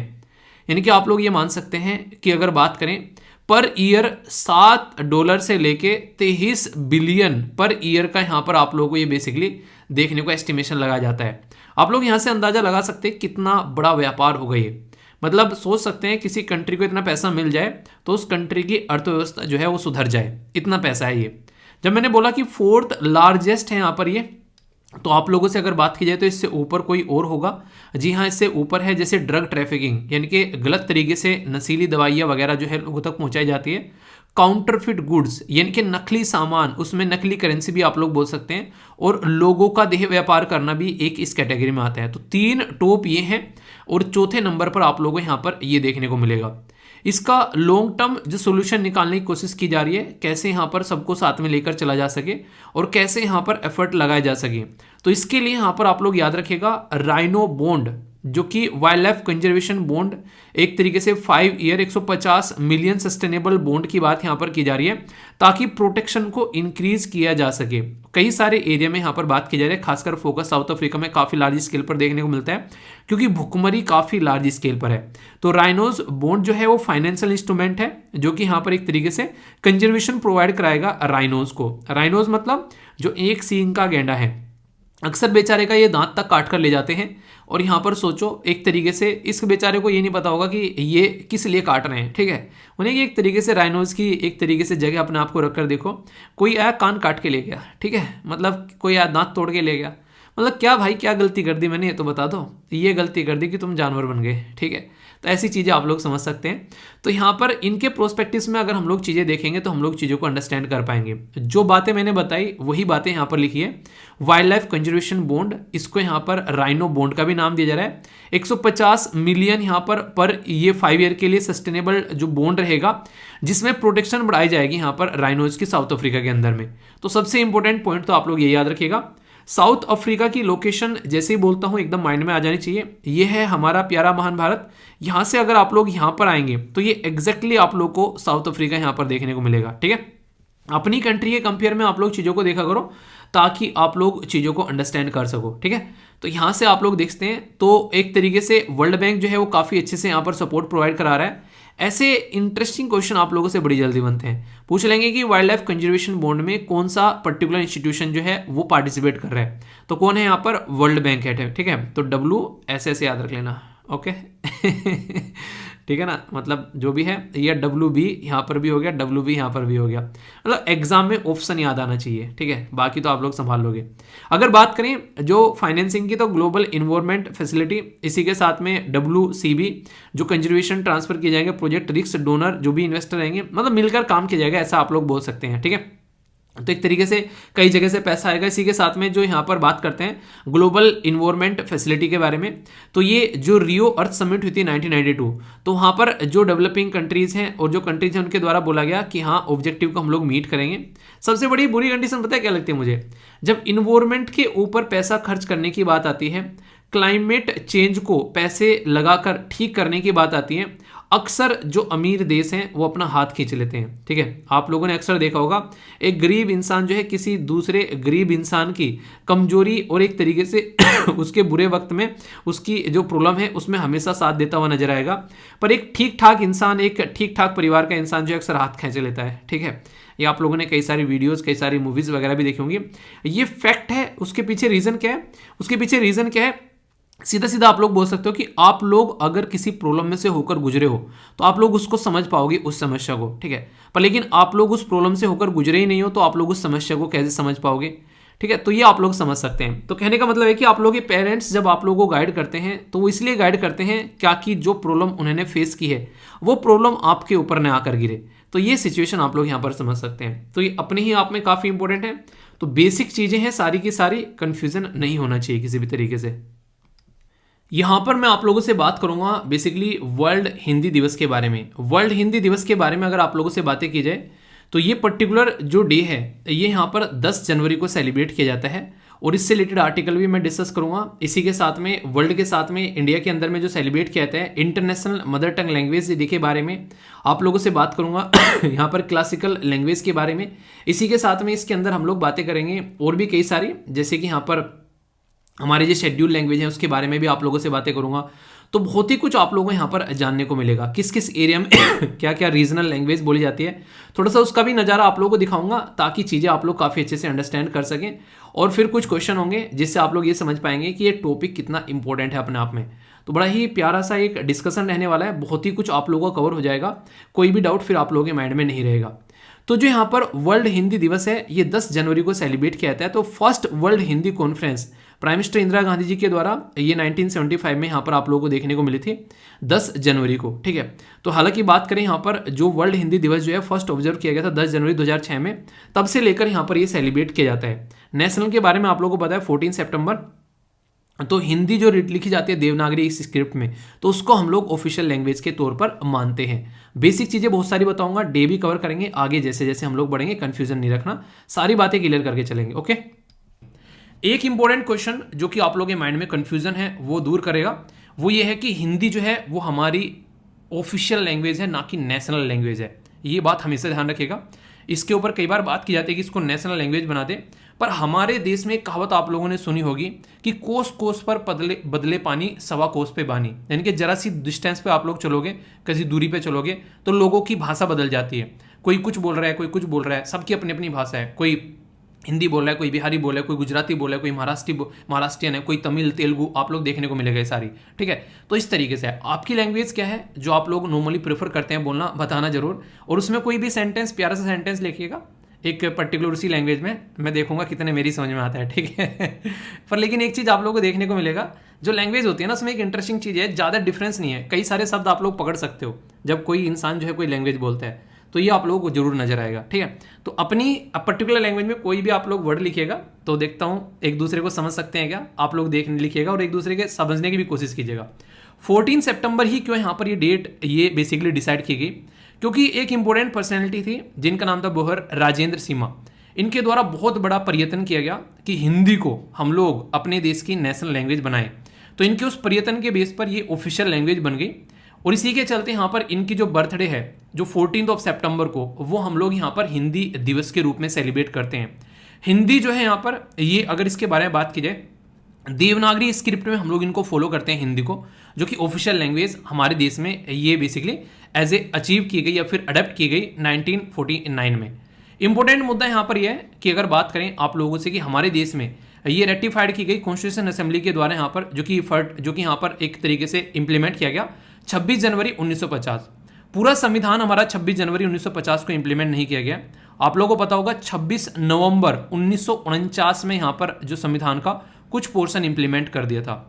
एक इंपॉर्टेंट आर्टिकल है हमारे संविधान के अंदर जिसको आप लोग इंपॉर्टेंट अनुच्छेद बोल सकते हो, ये 343वां, ये Hindi written in Devanagari adopted as a official language. ये पर्टिकुलर सेंटेंस कहां से निकल कर आता है, ये इस पर्टिकुलर आर्टिकल से निकल कर आता है।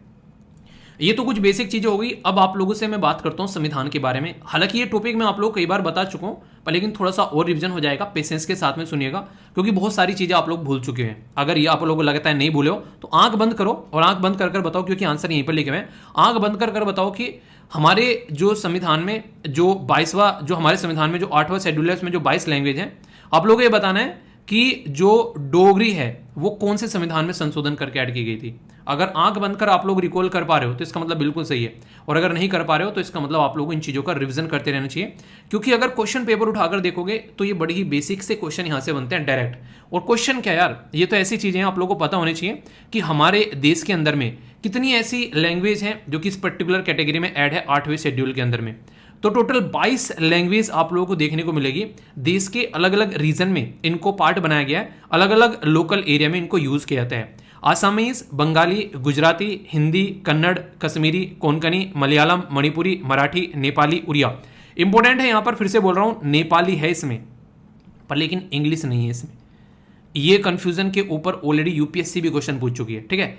उड़िया, पंजाबी, संस्कृत, सिंधी, तमिल, तेलुगु, उर्दू उर्दू भी इसके अंदर में है। ये मत सोचना कि पाकिस्तान में चले गए तो यहाँ से उर्दू हट जाएगी, नहीं। हमारी कंट्री में कम मुस्लिम कम्युनिटी के लोग नहीं है, इतने सारे आप लोगों को देखने को मिलेंगे कि अगर आज की डेट में आप लोगों से पूछे कि दुनिया में सबसे ज़्यादा मुस्लिम कम्युनिटी के लोग कहाँ पर पाए जाते हैं, ये सुनकर आप लोगों को यकीन नहीं होगा। पहले नंबर पर सबसे ज़्यादा जो मुस्लिम कम्युनिटी के लोग पाए जाते हैं वो पाए जाते हैं इंडोनेशिया के अंदर में, पहले नंबर पर सबसे ज़्यादा पाए जाते हैं। दूसरे नंबर पर जो सबसे ज़्यादा पाए जाते हैं वो पाए जाते हैं पाकिस्तान के अंदर में, और तीसरे नंबर पर जो सबसे ज़्यादा पाए जाते हैं वो पाए जाते हैं हमारे देश के अंदर में। तो यह हमारा प्यारा महान भारत। महान क्यों बोला जाता है? वो इसलिए बोला जाता है कि ये एक ऐसा लोता देश है इस धरती पर जहाँ पर इतने सारे रिलीजन, इतने सारी कास्ट, इतने सारी कम्युनिटी डिवाइड, इतने सारे आप लोगों को मौसम देखने को मिलेंगे। यहाँ पर बर्फ़ भी मिलेगा, यहाँ पर रेगिस्तान भी मिलेगा, यहाँ पर पहाड़ भी मिलेंगी, यहाँ पर झीलें मिलेंगी, नदियाँ भी मिलेंगी, अलग अलग तरीके जीव जंतु मिलेंगे, और मैक्सिमम अलग अलग जो रिलीजन के लोग आप लोग यहाँ पे रहते हुए मिलेंगे। तो इसलिए महान भारत आप शब्द बोलो तो उसमें कोई जो है गड़बड़ नहीं होगी, ठीक है। तो ये है हमारा प्यारा महान भारत, या फिर आप लोग बोल सकते हो ये हमारी आन बान और शान, हमारा भारत महान। इसलिए यहाँ पर महान बोला जाता है क्योंकि जब पश्चिमी वर्ल्ड हमारे देश को आज़ाद कर रहे थे, हम लोग आज़ादी ले रहे थे, उस टाइम पर यहाँ पर जो इनके लेखक थे वो ये बोल रहे थे कि 500 से ज़्यादा राज्य रजवाड़ों को मिलाकर ये देश बनाया गया है, आने वाले टाइम में इसके इतने ही टुकड़े होने वाले हैं। पर आज मैं आप लोगों को ये आर्टिकल पढ़ा रहा हूँ, आज भी हमारा देश जो है वो ऐसा का ही ऐसा जुड़ा हुआ है, बल्कि और स्ट्रॉन्ग हम लोग हो गए। आर्टिकल 370 को चेंज करने के बाद में हमारा पोर्शन और ज़्यादा अच्छे से हमारे साथ में जुड़ गया है। तो ये एक स्ट्रॉन्ग कॉन्स्टिट्यूशन की निशानी है कि कैसे वो हमको सबको एक साथ में बांधे हुए हैं। तो ये चीज़ आप लोग याद रखिएगा। इसके चलते अगर आप लोग यहाँ पर देखो, टोटल स्टार्टिंग में जब संविधान था उसमें 14 लैंग्वेज थी, 8वें उसके अंदर में शेड्यूल के अंदर में, पर 14 में 8 जो और जोड़ दी और 22 लैंग्वेज होगी। याद रखिएगा 8 नई लैंग्वेज जुड़ गई हैं, किसमें? 8वें शेड्यूल के अंदर में। तो इसके चलते 22 लैंग्वेज हो गई हैं। अगर बात करें यहाँ पर तो ये जो लैंग्वेज ऐड हुई है, सिंधी लैंग्वेज ऐड हुई 21वें संविधान में संशोधन करके 1967 में, कोंकणी, मणिपुरी, नेपाली ये 71वां संविधान में संशोधन किया गया 1992 में, बोडो, डोगरी, मैथिली और संथाली ये 92nd कॉन्स्टिट्यूशन अमेंडमेंट किया गया 2003 में। यहाँ से चीज़ें ऐड हुई। और यहाँ से क्वेश्चन रिसेंटली अभी बना है यूएन के द्वारा 2022 से लेकर 2032 तक का, यानी कि 10 साल टोटल ऐसे हैं कि international decade of indigenous language, यानी कि ऐसा डिकेड मतलब दशक जिसमें 10 साल होते हैं, जो कि इंडिजिनस यानी कि लोकल जो लैंग्वेज होती है उसको सेलिब्रेट करना है। आप लोगों ने देखा होगा गांव में से शहरों में आते हैं ना, आप लोग अक्सर अपने गांव की लैंग्वेज नहीं बोलते हो, और क्यों? क्योंकि कोई ये बोलेगा कि देख कितना गवार है, वो वाली फीलिंग आती है। चलो मैं ये नहीं बोलूँगा कि हर जगह आप लोग अपनी लैंग्वेज बोलनी है, एटलीस्ट जो लोग आपके जानने वाले हैं उनके साथ में आप लोग अपनी लैंग्वेज जरूर बोला करो। क्योंकि एक चीज़ आप लोगों को देखने को मिलेगी, जो मज़ा अपनी खुद की लैंग्वेज बोलने में आता है, जो आप लोग बचपन से फॉलो कर रहे हो, जितना मज़ा उसको बोलने में, उसमें इंजॉय करने में, बातें करने में आएगा, उस किसी और लैंग्वेज में आप लोगों को नहीं आने वाला है। एक टीचर बोला करते थे कि यार जो मैं जोक सुनाऊंगा वो हिंदी में सुनाऊंगा, लेक्चर में इंग्लिश में डिलीवर करूंगा। तो बच्चे बोले क्यों सर? कह रहा कि अगर मैं इंग्लिश में जोक सुनाऊंगा तो मैं खुद जोक बन जाऊंगा। तो ये उनका डायलॉग था जो मुझे काफ़ी उस टाइम पर हंसी आई थी। उन्होंने कुछ ऐसा बोला था, if I will make the joke in English then I will become the joke. तो ये वाली बात है। तो हिंदी में उसकी फीलिंग भी आती है क्योंकि इंसान उस लहजे में बात कर पाता है। एक और बात याद रखिएगा, यूनाइटेड नेशन जनरल असेंबली के द्वारा 2019 को international year of indigenous language के रूप में भी सेलिब्रेट किया जाता है, किया गया था। तो ये भी इंपॉर्टेंट है।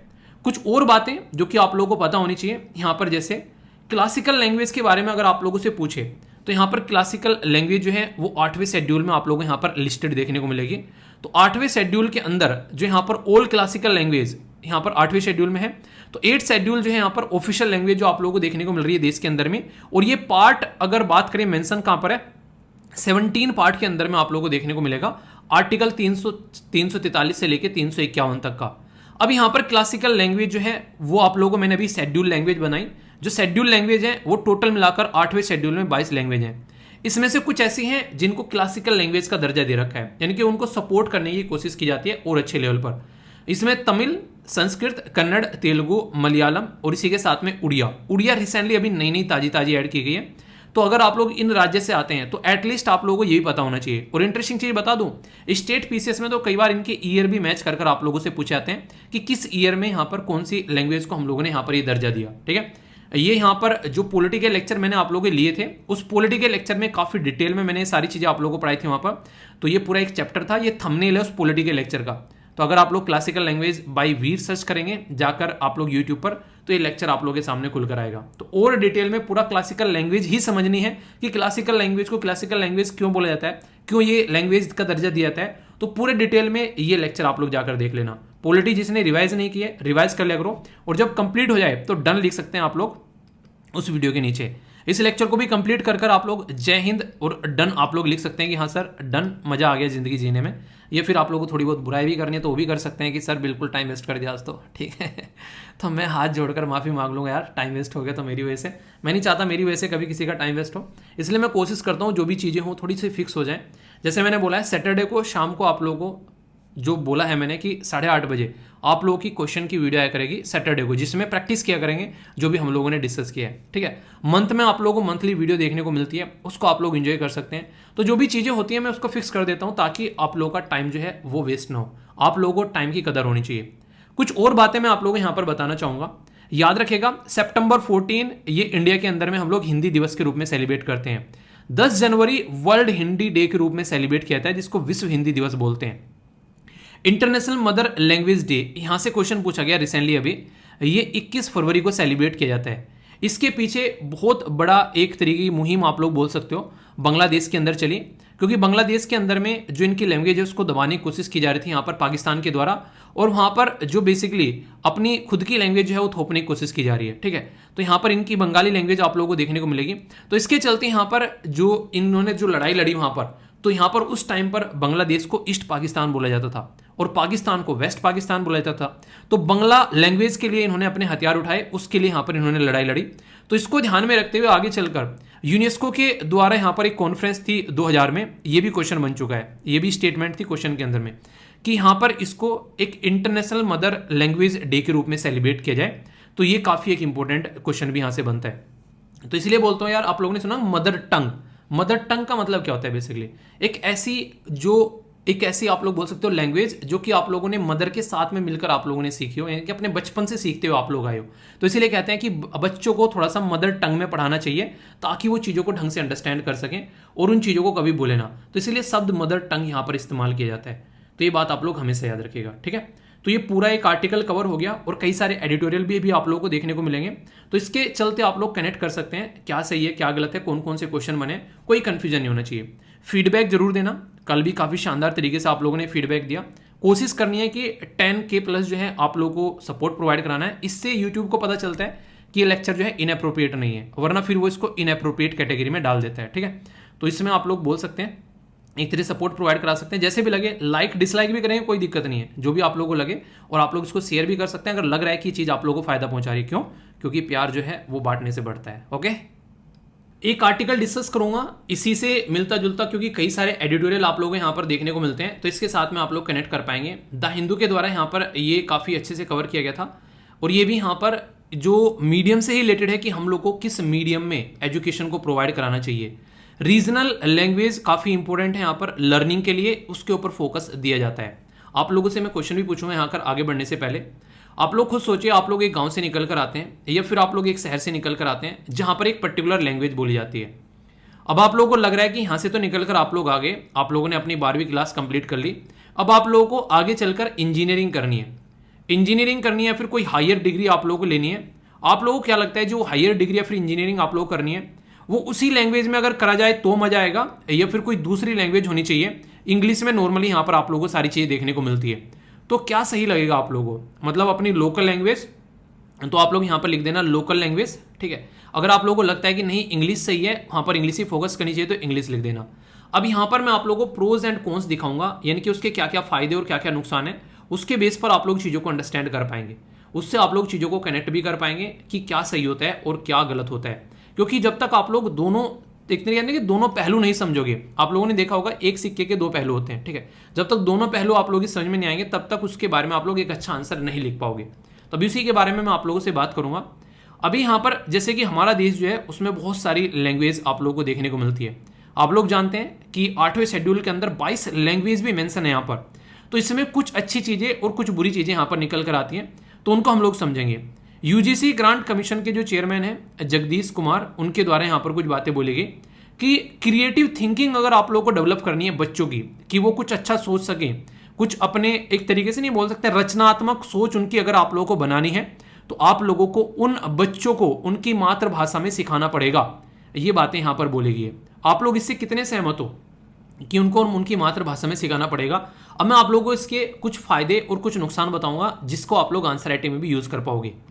हमारा देश जो है वहाँ पर अलग अलग लैंग्वेज बोली जाती है। उर्दू हो गई जम्मू एंड कश्मीर में, यहाँ पंजाबी हो गई, ये हिंदी वाली बेल्ट है यहाँ पर। इधर आप लोगों को नेपाली भी बोलते हुए नजर आएंगे कई सारे सिक्किम के अंदर में। इंग्लिश अरुणाचल प्रदेश इन रीजन में देखने को मिलेगी। गुजराती यहाँ पर मराठी देखने को मिलेगी। इधर आओगे तो उड़िया हो गई, बंगाल में जाओगे तो बंगाली हो गई यहाँ पर, कोंकणी हो गई यहाँ पर गोवा के अंदर में, कन्नड़ कर्नाटक के अंदर में, मलयालम आप लोगों को केरला के अंदर में, तमिल आप लोगों को यहाँ पर तमिलनाडु के अंदर में, और तेलुगु आप लोगों को आंध्र प्रदेश और तेलंगाना के अंदर में लोग बोलते हुए पाए जाते हैं। ऐसा नहीं है, और भी कई सारी हैं, जैसे मीजो लैंग्वेज बोली जा रही है यहाँ पर, इसी के साथ में असमिया लैंग्वेज है। तो कई सारी लैंग्वेज हमारे देश में अलग अलग रीजन में बोली जाती है। आप लोग यहाँ पर एक तरीके से अब समझिएगा, जो मैं बोलने जा रहा हूँ बहुत इंपॉर्टेंट पॉइंट बोलने जा रहा हूँ। आप लोगों को लगता होगा कि लोकल लैंग्वेज में ही हम लोग को जो है इंसान को एजुकेशन कंप्लीट करानी चाहिए। बहुत ज़्यादा फायदे हैं, क्योंकि उसकी लर्निंग स्किल जो है वो काफ़ी अच्छी होगी। वो इंसान जो है काफ़ी अच्छी चीज़ों को अंडरस्टैंड कर पाएगा और अच्छे लेवल पर चीज़ों को सीख पाएगा। नो डाउट, बिल्कुल थम्स अप है इस चीज़ को। पर लेकिन दूसरा एंगल आप लोग देखो यहाँ पर, अगर एक बच्चा रहने वाला है गुजरात का और गुजराती में उसने अपनी पूरी एजुकेशन कंप्लीट करी है, और कल को चलकर यहाँ पर उस बंदे को उसकी इंजीनियरिंग जो है गुजराती लैंग्वेज में कंप्लीट करी है, और उस बच्चे को भेज दिया गया यहाँ पर मान लीजिए उत्तर प्रदेश के अंदर में या फिर बिहार के अंदर में, तो वो जो बच्चा है क्या वहाँ पर वो हिंदी को पचा पाएगा? क्या हिंदी वो प्रॉपर समझ पाएगा? क्या जो जॉब वो कर रहा होगा वहाँ पर उस लोकल एरिया में, क्या वो वहाँ पर उसको पर्टिकुलर तरीके से इंप्लीमेंट कर पाएगा? तो अगर लोकल लैंग्वेज में ही सारी एजुकेशन को कंप्लीट करा जाए तो इसका सबसे बड़ा इंपैक्ट ये पड़ता है कि आगे चलकर वो अपने एरिया में ही जॉब कर पाएगा, वो नेशनल लेवल पर जॉब नहीं कर पाएगा। जहां पर जाएगा वहां की लैंग्वेज जो है उसके लिए प्रॉब्लम क्रिएट करेगी। तो इसीलिए कहते हैं कि स्टार्टिंग की एजुकेशन जो है वो लोकल लैंग्वेज में प्रोवाइड करा दो, पर लेकिन आगे की एजुकेशन जो है, खासकर हायर एजुकेशन जो है, उसके लिए इंग्लिश मीडियम रखो, ताकि देश में कहीं भी जाकर अगर वो जॉब करे तो उसको कोई दिक्कत देखने को नहीं मिले। पॉइंट नंबर 1, जब आप लोग यूपीएससी का एग्जाम देने जाते हैं, नॉर्मली अगर आप लोग देखो वो 2 भाषाओं में प्रिंट होता है, एक तो हिंदी और एक इंग्लिश में आप लोगों को नॉर्मली देखने को मिलता है। ठीक है, तो इसीलिए कहते हैं कि आप लोगों को कोशिश ये करनी चाहिए कि एटलीस्ट एक लैंग्वेज पर आप लोगों की कमांड होनी चाहिए, ताकि आप लोग पेपर को अंडरस्टैंड कर सको।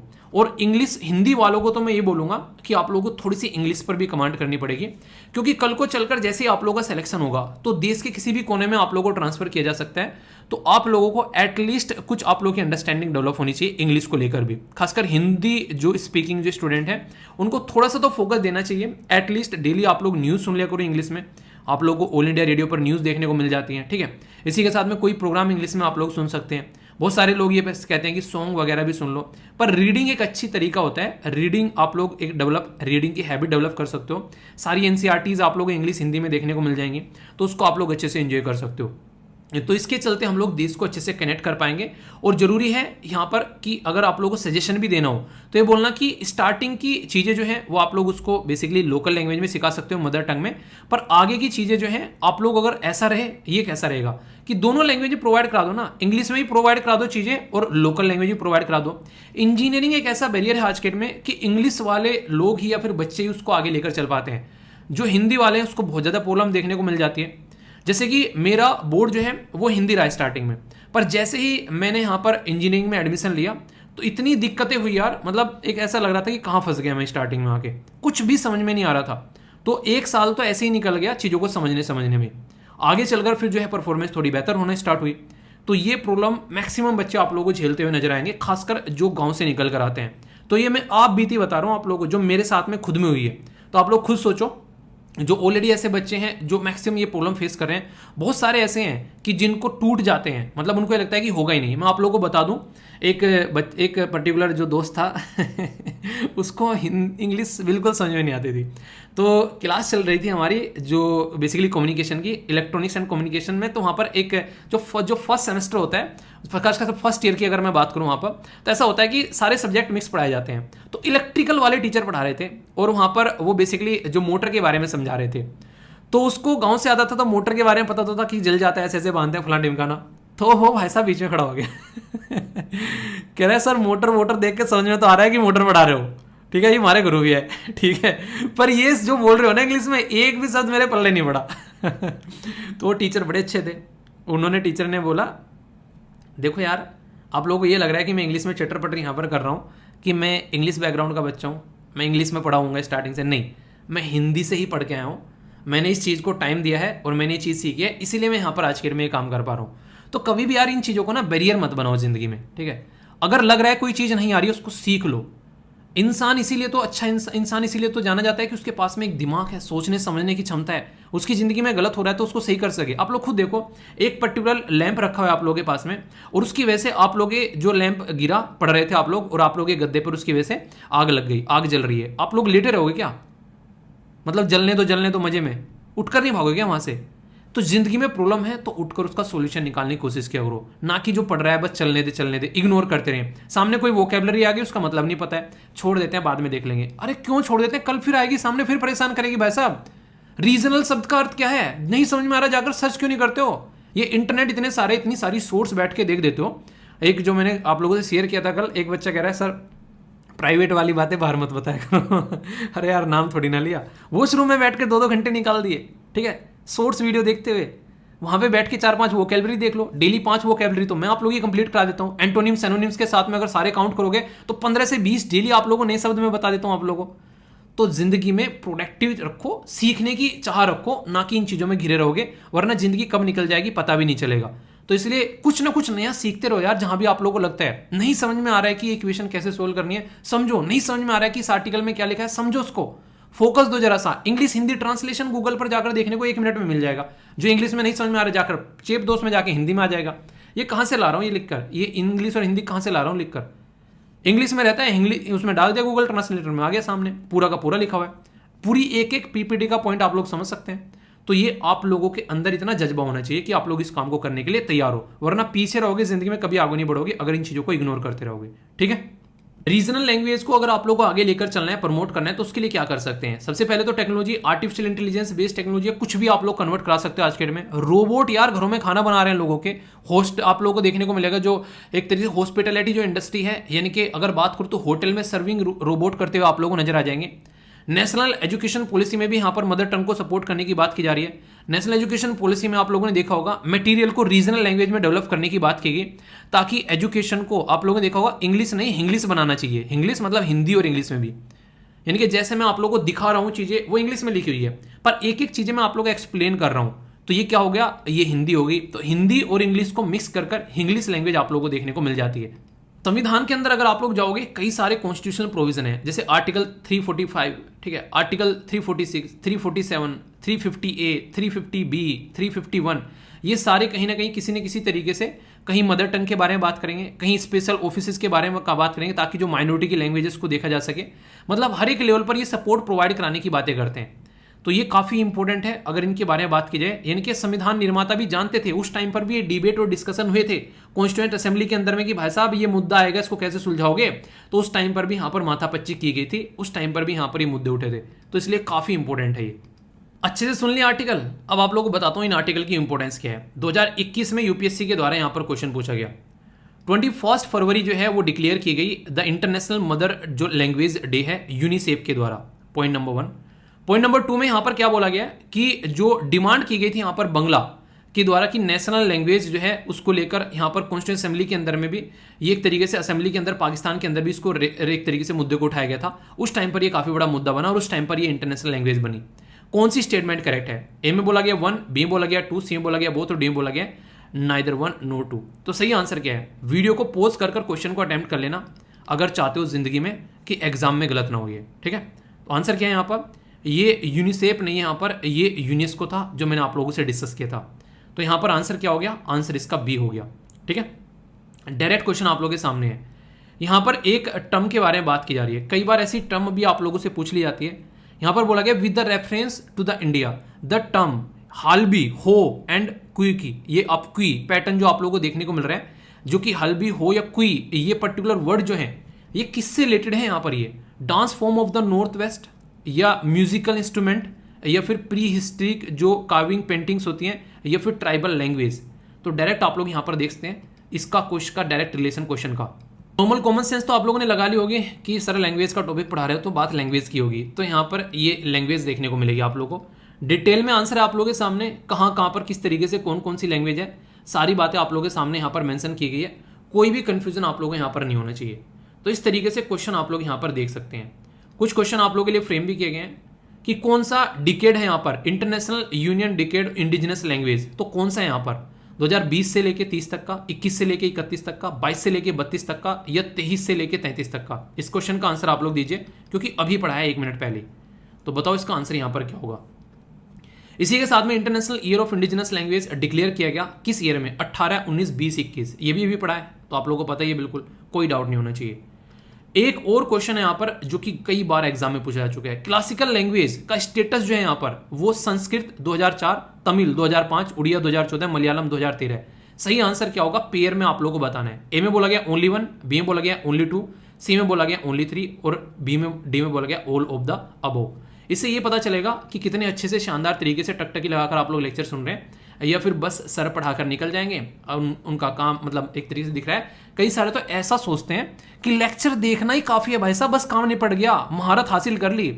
ऐसा नहीं होता यार, लेक्चर को देख के उसको पचाना भी है। खाना खा के जो इंसान बिल्कुल सो जाएगा ना, वो अपना पेट खराब करके बैठेगा, पर जो खाना खा के थोड़ा सा घूमेगा, थोड़ा सा एक तरीके से, नहीं कहते कि वो पैर मोड़ के बैठ जाना, पर्टिकुलर उसको किस आसन बोलते हैं, नहीं जो नवाज जब पढ़ते हैं तो पैर मोड़ के बैठते हैं, उसका नाम मेरे माइंड से कई बार निकल जाता है, ठीक है। तो उस पर्टिकुलर पोजीशन में बैठ जाना, उससे खाना जो है पचता है।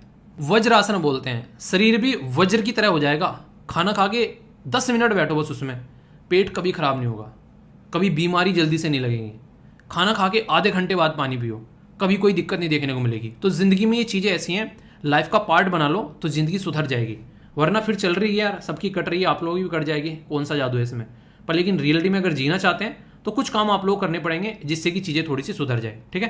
तो पूरा टॉपिक था, फीडबैक जरूर देना, कहीं डाउट हो तो वो बता देना, फीडबैक जरूर दिया करो। ये आप लोगों को इसलिए बोलता हूँ क्योंकि ज़रूरी है यार, क्योंकि यूट्यूब के पास में आँख नाक यही है कि यहीं से आप लोग इसको बता सकते हैं। तो लाइक या डिसलाइक कर आप लोग बताया करो कि वीडियो कैसी लगी, और बाकी तो आप लोग जानती हैं, ठीक है दोस्तों। ये वो सेक्शन है जो कि देश दुनिया में क्या चल रहा है उसकी एक झलक आप लोगों को दिखाता है, वो भी बड़े ही कम टाइम में। अभी हमारे देश के जो यहाँ पर मिनिस्टर हैं, खासकर पीयूष गोयल साहब जो हैं, वो यूएसए पहुँचे हुए हैं। तो इंडिया और यूएसए की जो ट्रेड फोरम है उसकी पॉलिसी जो बेसिकली ट्रेड पॉलिसी फोरम है उसकी मीटिंग होने वाली है, और यहाँ पर ये मीटिंग आज होगी यानी कि 11 तारीख को। तो इसके चलते यहाँ पर अभी कई सारी चीज़ें होंगी, ट्रेड को लेकर कैसे आगे बढ़ना है तो उसके ऊपर यहाँ पर बातें की जाएंगी, ठीक है। तो काफ़ी इंपॉर्टेंट है, इसके बारे में आप लोग यहाँ पर आइडिया रख सकते हैं। जैसे इसके बारे में कुछ अपडेट्स होगी फिर कई सारी बातें बताई जाएगी। नेक्स्ट यहाँ पर इंडिया जो है, आप लोगों को पता है अगर कहीं पर इंटरनेट पहुँचाना है तो केबल के थ्रू पहुँचाना होता है, समुद्र में, खासकर अंडर सी। जैसे अपना देश का मैप यहाँ पर ये हो गया, अपने देश के मेन लैंड के अंदर तो अच्छा खासा नेट है, पर लेकिन अगर हम लोग को यहाँ पर लक्षद्वीप पहुँचना है और यहाँ पर अंडमान एंड निकोबार वाले एरिया में पहुँचना है, तो हम लोगों को यहाँ पर कैसे केबल डालकर बेसिकली पहुँचाना पड़ेगा, जिसकी वजह से हमारी कंट्री में प्रोग्राम भी स्टार्ट किए गए थे telecom regulatory authority of India के द्वारा।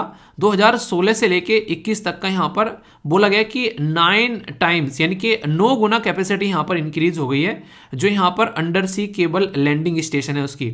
इससे फ़ायदा क्या होगा, हम लोग बोल रहे हैं कि अंडमान निकोबार वाले एरिया को और लक्षद्वीप वाले एरिया को हम लोग एज ए टूरिज्म स्पॉट के तौर पर हम लोग डेवलप करेंगे। तो अगर टूरिज्म यानी कि अगर हम लोग पर्यटन का हब उसको बनाना चाहते हैं तो इंटरनेट जो है वो एक बेसिक रिक्वायरमेंट होती है, वहाँ पर उसकी ज़रूरत है। इसलिए वहाँ पर एक तरीके से इसकी बेसिकली अवेलेबिलिटी प्रोवाइड कराई जा रही है ताकि और अच्छे लेवल पर चीज़ें वहाँ पर बड़े शानदार तरीके से चीज़ें चलें, ठीक है। तो ये काफ़ी अच्छा इनिशिएटिव है जो कि आप लोग बोल सकते हो। ये वाला इनिशिएटिव तो मुझे लगता है पूरे देश में इंप्लीमेंट करना चाहिए। आप लोगों की क्या राय है इसके बारे में आप लोग बताइएगा।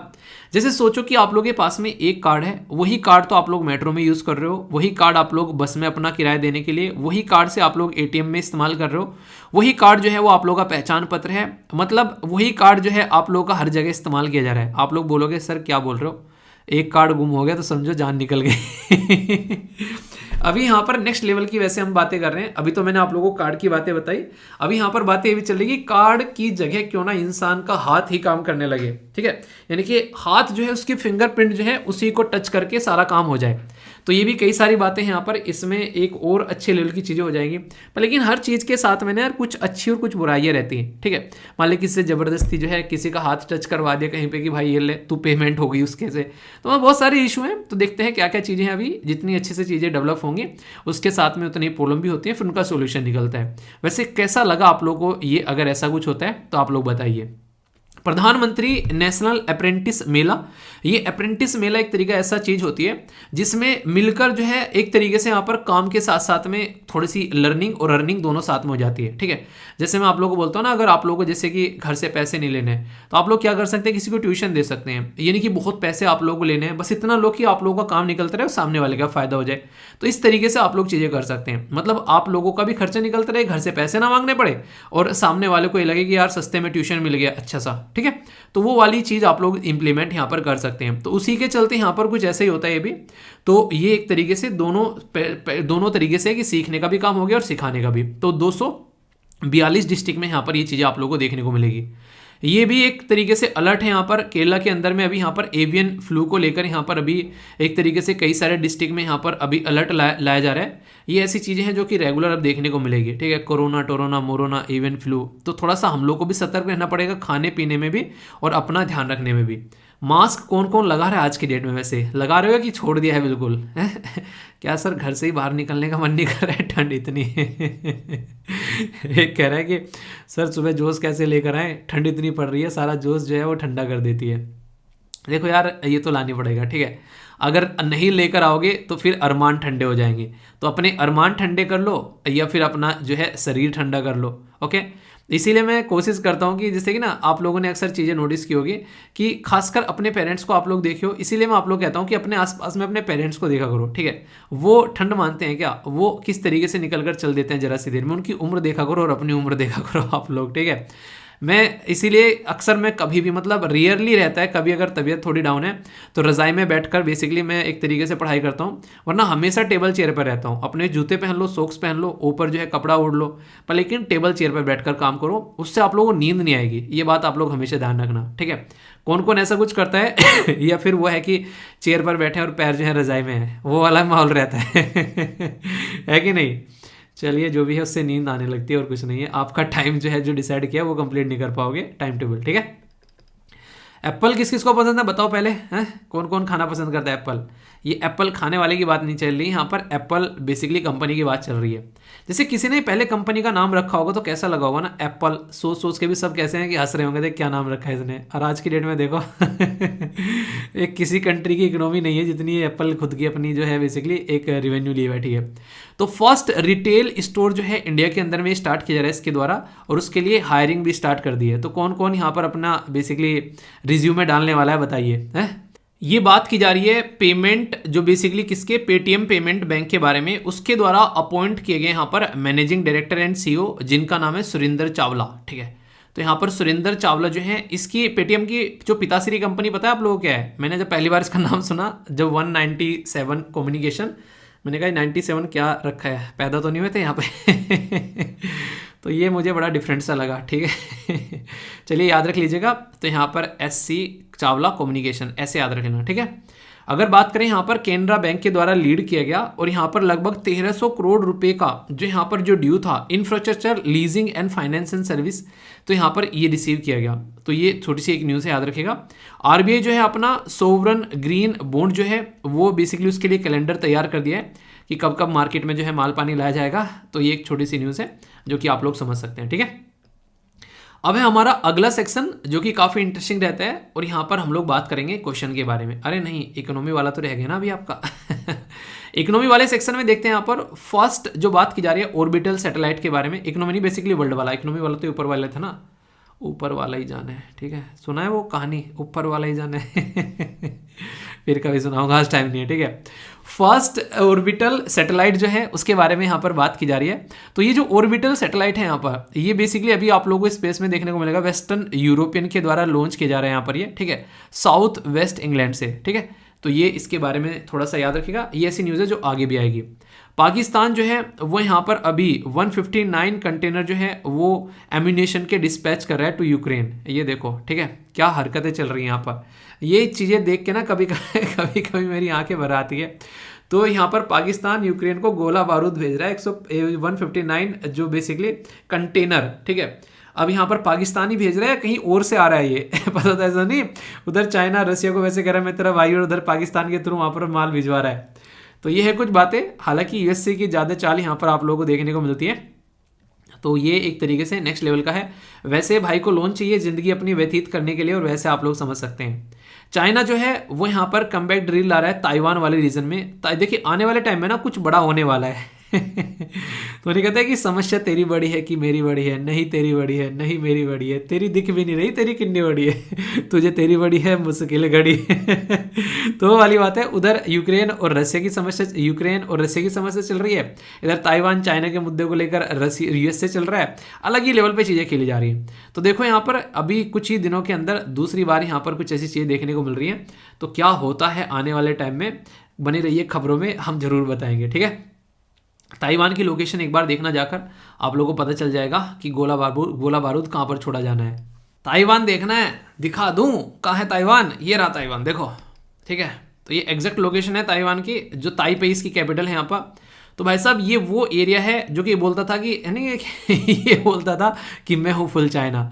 चाइना बोलने लगा कुछ देख तो ले एक बार, किसको बोल रहा है तो खा जाऊँ तुझे पता भी नहीं चलेगा। तो ये कंडीशन है यहाँ पर। तो काफ़ी पुराने समय से यहाँ पर इशू चल रहे हैं इनके बीच में। तो देखते हैं कहाँ पर चीज़ें सुधरती हैं, ठीक है। तो अभी यूएस से जो है वो पंगा लेने के फुल मूड में है अभी। चलिए जो भी है, जो अपडेट होगी वो बताते रहेंगे, ओके। बात की जा रही है कि कौन से स्टेट के द्वारा अभी यहाँ पर सेलिब्रेट किया गया एंशिएंट फेस्टिवल। देखिए ऐसी चीज़ें आप लोगों से अक्सर क्वेश्चन पूछती है, यूपीएससी बड़े शौक से पूछती है, ठीक है। तो याद रखिएगा यहाँ पर बात की जा रही है लाई होरबा, ठीक है। तो लाई होरबा बेसिकली बोलोगे आप लोग। तो ये फेस्टिवल कहाँ पर अभी देखने को मिला? अरुणाचल प्रदेश, हिमाचल प्रदेश, दिल्ली या फिर त्रिपुरा। नाम से तो अगर आप लोग कॉमन सेंस लगाएंगे तो चांस ज़्यादातर तो जो मतलब मैं अगर कॉमन सेंस लगाऊंगा तो अरुणाचल प्रदेश होगा या फिर त्रिपुरा होगा। दिल्ली वगैरह में अगर कुछ भी हो रहा है इन एरिया में तो मैक्सिमम लोगों को पता चल ही जाता है क्या चल रहा है, ठीक है। पर कुछ डिफरेंस है तो आप लोग कैंसिलेशन कर सकते हैं ऐसे। बाकी आप लोग बताइए आंसर क्या होगा। नेक्स्ट यहाँ पर बात की जा रही है बेसिकली नानन काना साहिब गुरुद्वारा के बारे में। ये सिचुएटेड है किस कंट्री के अंदर में? तो यहाँ पर इंडिया, पाकिस्तान, बांग्लादेश या फिर चाइना। सही आंसर आप लोगों को बताना है, तो सही आंसर बताइए। बोला जा रहा है कि कौन सी इंडियन सिटी जो है वो सेलिब्रेट कर रही थी यहाँ पर बेसिकली आर्ट फेस्टिवल, काला घोड़ा आर्ट फेस्टिवल, ठीक है।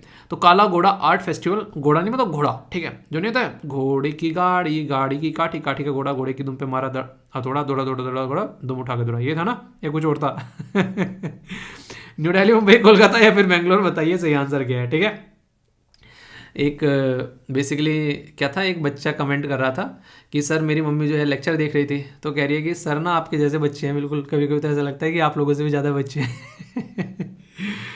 चलिए कोई नहीं आंटी जी, नमस्ते। पढ़ लो, एंजॉय करो, ठीक है। देखो कभी भी ना टेंशन नहीं लिया करते यार, ठीक है। पढ़ते रहो और एंजॉय करते रहो। क्वेश्चन का आंसर आप लोग दीजिए, इसको पकड़िए और उठा कर पटाइए, फिर आप लोग को आंसर बताया जाएगा। तब तक मैं आप लोग को डॉन बना देता हूँ, मतलब पहचानो कौन, छोटा डॉन। तो यहाँ पर ये बात की जा रही है डॉन रिवर के बारे में, ठीक है।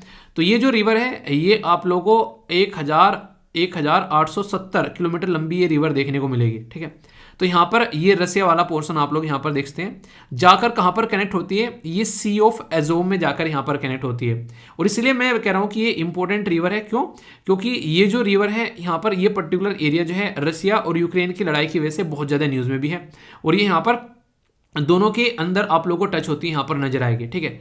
इधर यूक्रेन हो गया, इधर रसिया हो गया, तो इसके बीच में रिवर कौन सी जा रही है? तो क्वेश्चन बन सकता है आसानी से, ज्योग्राफी का बताइए बन जाएगा कि नहीं बन जाएगा। इंपॉर्टेंट रिवर लोकेशन के तौर पर तो ये आप लोग याद रख सकते हैं। लोकेशन अगर देखनी हो तो यहाँ से जाना और भाई साहब अपना बटन दबाना, सीधा यहाँ पर आप लोग लैंड करोगे। ये यूक्रेन हो गया और ये रसिया हो गया, तो इनके बीच में रिवर है यहाँ पर, ठीक है। तो इस तरीके से काउंट आप लोग कर सकते हैं। आइए अब क्वेश्चन का आंसर देता हूं, किस किस ने अच्छे से अटेम्प्ट कर लिया है और कौन कौन जो है अभी अंडर प्रोसेसिंग में है, बताइए। आप लोग बताया करो कि आंसर देने के बाद में कैसा फील हो रहा है, ठीक है। तो ये जो पर्टिकुलर जो जिसका नाम है लाई हारोबा, ये त्योहार आप लोगों को देखने को मिलेगा त्रिपुरा के अंदर में, ठीक है। तो ऑब्जर्व किया जाता है लोगों के द्वारा। यहाँ पर जो लोग हैं वो बेसिकली आप लोगों को एक पर्टिकुलर कम्युनिटी के देखने को मिलेंगे जिसको मैती बोलते हैं, ठीक है। तो जो मैती कम्युनिटी है उसके लोग आप लोगों को यहाँ पर ये देखने को मिलेंगे, ये आप लोग याद रखिएगा। त्रिपुरा की कैपिटल अगरतला में यहाँ पर ये सेलिब्रेट किया जाता है और गवर्नमेंट के साथ में मिलकर यहाँ पर एक तरीके से ऑर्गेनाइज कराया जाता है। कल्चर कमेटी बनती है और डांस वगैरह, फिर अपना खाना पीना, म्यूजिक और वो सब चीज़ें चलती हैं, ठीक है। मेला डेला में, ठीक है। तो आंसर क्या हो गया? डी हो गया। ये तो आप लोगों को पता ही है, ये तो मैंने पहले भी डिस्कस किया था आप लोगों से, ठीक है। तो याद रख सकते हैं यहाँ पर बेसिकली नानकाना साहिब गुरुद्वारा पाकिस्तान के अंदर आप लोगों को देखने को मिलेगा। तो कई बार न्यूज़ में रहते हैं, खासकर अगर बात करें सिख कम्युनिटी से रिलेटेड ये इस तरीके से चीज़ें। कई बार पाकिस्तान के अंदर में गुरुद्वारा वगैरह ये कई बार ना इनको वेंडलाइज भी किया जाता है, यानी कि उनको तोड़ फोड़ दिया जाता है। पता है आप लोगों को सारी चीज़ें क्या चलती रहती हैं वो पाकिस्तान के अंदर। इसीलिए हमारे देश के अंदर में सिटीजनशिप अमेंडमेंट एक्ट जो लाया गया, माइनॉरिटी के ऊपर जो अत्याचार होते हैं ना उनको अपने देश में लाने के लिए लाया गया था, ठीक है, ताकि वहाँ पर कम्युनिटी के ऊपर जो अत्याचार हो रहे हैं उसको बचाया जा सके। तो आंसर क्या हो गया? आंसर यहाँ पर बी हो गया, ठीक है। आगे चलते हैं। यहाँ पर ये फेस्टिवल का नाम आप लोगों को बताना है, मतलब नाम तो मैंने बता दिया, काला घोड़ा कहाँ पर है ये बताना है, ठीक है। ये है कहाँ पर? आमचा, मुंबई। तो मुंबई में आप लोगों को ये देखने को मिलेगा। ये तो खैर कर पता होगा, कई बार इस चीज़ न्यूज़ में आ जाती है। तो ये फेस्टिवल एनुअली सेलिब्रेट किया जाता है मुंबई के अंदर में। तो ये एक तरीके से स्ट्रीट फेस्टिवल के तौर पर भी आप लोग इसको देख सकते हैं। तो ये कुछ बातें हैं जो इसके साथ में कनेक्ट आप लोग रख सकते हैं। ये काफ़ी पुराना है वैसे, आज से नहीं, मतलब ज़्यादा पुराना भी नहीं है वैसे, मतलब एक तरीके से ये 1999 से सेलिब्रेट करना स्टार्ट किया गया था एनुअल फेस्टिवल के तौर पर काला घोड़ा एसोसिएशन के द्वारा, ठीक है। क्या था? बेसिक चीज़ें थी, कोई कंफ्यूजन नहीं होना चाहिए। अब क्वेश्चन है इसका आंसर किस किस ने अटेम्प्ट कर लिया है, ठीक है। इसका आंसर 45 यानी कि सी देखने को मिलेगा। थोड़ा बहुत एक्सप्लेनेशन भी चाहिए तो वो भी यहाँ पर डाल दिया जाता है ताकि कन्फ्यूजन नहीं आप लोग, ठीक है। तो कन्फ्यूजन नहीं होना चाहिए भाया। मोनी कहते ओ भाया कौन सी मूवी थी उसमें संजय दत्त के साथ में रहता है आमिर खान, ओ भाया, वो तो पी के थी ना शायद, हाँ भाया, भाया उसका भाया टपक जाता है। 5 नए शब्द आप लोग की इंग्लिश को इंप्रूव करने का काम करेंगे। अगर बोलना, लिखना और समझना चाहते हैं इंग्लिश तो वोकेबलरी पर काम करना स्टार्ट कर दीजिए। और ये कब होगा? जब उनको आप लोग यूज़ करेंगे बोलने में और लिखने में। आंसर राइटिंग भी करना चाहते हैं तो उसमें भी आप लोग काफ़ी ज़्यादा फायदा होगा अगर वोकेबलरी आप लोग की स्ट्रॉन्ग होगी। और एनडीए, सीडीएस, एसएससी बैंकिंग में तो आप लोगों को बताइए यहाँ से आप लोग ये क्वेश्चन बनते हैं, ठीक है। पहला जो शब्द है यहाँ पर ये है फ्यूजिलिटी, मतलब एक तरीके से निरर्थक, जिसका कोई अर्थ ना हो। उन्हें कहते हैं कि ये कहाँ से आ गया बिना सर पैर वाली बातें करने, ठीक है, बिना सर पैर वाला इंसान। तो ये यूज एक तरीके से कोई सेंस ही नहीं है ना, एक तरीके से यूजलेस इंसान बोल देते कई बार, कॉमन सेंस ही नहीं भाई साहब उसमें, पता नहीं क्या बोल देता है, चला जाता है बोल के, ठीक है। तो ये आप लोगों को देखने को मिलेगा। तो ये क्या हो गया? ये हो गया फ्यूजिलिटी। तो इसके बारे में ये सारी चीज़ें हैं। नेक्स्ट यहाँ पर बैगेट, यानी कि इसका मतलब उत्पन्न करना, पैदा करना, चीज़ों को बढ़ाना। जैसे कि माँ बाप ने पैदा किया, उनको चीज़ों को अब तुमको पाल पोस कर बिल्कुल एक वृक्ष बना रहे हैं ताकि तुम्हारी छाया में बैठकर वो अपने लाइफ को एंजॉय कर सके, ठीक है। तो ये क्या हो गया? बैगेट, ठीक है। तो एक तरीके से बजट है आप लोग उनके लिए उन्हें कहते हैं कि एक तरीके से फ्यूचर ओरिएंटेड चेक है, तुम भूनोगे जब तुम्हारी जॉब लगेगी, फिर माँ बाप जो है वो अपना पैर पे पैर रखकर अच्छे से एंजॉय करेंगे बैठ के ठाट में, ठीक है। पैल्पेबल हो गया यहाँ पर स्पष्ट करना। जैसे मैं पापड़ बेलता रहता हूँ ना आप लोगों को ये समझाने के लिए, तो स्पष्ट करता हूँ मैं, तो क्या बोलते हैं इसको? ये होता है बेसिकली पैल्पेबल, ठीक है। तो ये शब्द जो हैं आप लोगों को रेगुलर, ये कहीं ना कहीं आप लोग देखते हैं इनको, कहीं ये न्यूज़ में है किसी न किसी वजह से, तो अगर आप लोग इनको ढंग से याद रखोगे तो कन्फ्यूजन नहीं होगा। तो इसलिए यूज़ जरूर किया करो इनको। ये जो शब्द है यहाँ पर ये है क्विक्जोटिक, इसका मतलब होता है बेसिकली विलक्षण, यानी कि एक तरीके से अति प्रतिभावान, ठीक है। जिसको कई बार तो ये कहते हैं भाई साहब ये क्या रियलिस्टिक है, मतलब रियलिटी में ये ऐसा कुछ है। उन्हें कहते हैं कि मूवी नहीं थी वो टीटू की कुछ करके था, टीटू की दुल्हनिया कुछ था नहीं, वो कहते हैं क्या इतनी सीधी भी होती है लड़कियाँ, थी नहीं उसमें वही वाली बात है।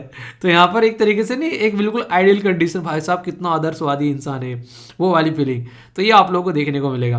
किसी ने, हर एक इंसान के अंदर कुछ ना कुछ कमी होती है, बस वो ये कि अपनी कमियों को सुधारते हुए आगे बढ़ना है, अपने आप को एक अच्छा इंसान बनाना है, ठीक है। तो ये विलक्षण एक तरीके से बोल सकते हैं, ठीक है। एनामोर, एक तरीके से आनंदित, आनंद लेते लेते लाइफ में एंजॉय करते रहो और आगे बढ़ते रहो, ठीक है। तो जॉय में भरे रहोगे ना आप लोग, काम करने में इतना मजा आएगा ना। एक बच्चा कह रहा है कि सर इतना खुश कैसे बोले, तो पढ़ते हुए हम तो पढ़ाते हुए हम तो पढ़ते हुए खुश नहीं हो पाते तो यार देखो उस काम को एंजॉय करना स्टार्ट करो, ठीक है। तो आप लोगों को मजा आने स्टार्ट हो जाएगा। क्यों उसको पढ़ाई के तरीके से लेते हो? ये देखो कि आओ चलो गप्पे मारते हैं, बातें करते हैं, एंजॉय करते हैं, कुछ सीखेंगे, कुछ सिखाएंगे और ज़िंदगी एंजॉय करेंगे। ऐसे चीज़ों को सीखा करो, ठीक है। फ्रस्ट्रेशन में बैठे हैं, आज पढ़ाई नहीं हुई, कल पढ़ाई नहीं हुई, परसों पढ़ाई नहीं हुई, अबे कर लो किताब खोल के यार, किसने छीन रखी है किताब तुमसे? घर वालों ने तो पैसे दे दिए किताब खरीदने के लिए, अब ले आए हो किताब, अब तो बैठ के पढ़ लो उनको। तो काहे की यार टेंशन लेनी है, इतना थोड़ा ना तुमको वहाँ पे एक तरीके से मतलब माउंट एवरेस्ट चढ़नी है, वहाँ पर जाकर बैठकर तुमको पढ़ाई करनी है। उठो अपनी रजाई में से, बैठो अपनी टेबल चेयर पर और खोलो किताबें और पढ़ना स्टार्ट करो ना। 4 दिन लगातार पढ़ के ढंग के मजा आने लगा, बता देना, गर्मी निकलने लगेगी अंदर से, ठीक है। कोई रेगुलर काम करता है अगर उसको मजा आने लगता है, फिर करके देखो एक बार, आप लोगों को चीज़ों को एंजॉय करोगे, बोल नहीं रहा हूँ, करोगे तो मजा आएगा, गारंटी देता हूँ। जैसे ही रिजल्ट आना स्टार्ट हो जाएगा, ठीक है, पढ़ो और फिर क्वेश्चन प्रैक्टिस करो, देखना कितना मजा आना स्टार्ट हो जाता है। पर यही तो नहीं करना है सर, यही तो नहीं हो, यही तो कर दे कोई हमारी जगह आकर तो मजा आ जाए, यही बातें रहती हैं, है कि नहीं। चलिए जो भी है वो नहीं कहते हैं, जैसा बोओगे वैसे ही काटोगे। अब क्या ही बोलूँ मैं इसमें आगे। तो कोई दिक्कत कोई परेशानी मन में हो तो जरूर बताना, दुविधा समस्या सारी यहीं पर छोड़कर जाना, अपने दिल को शानदार तरीके से एंजॉय करना, ठीक है।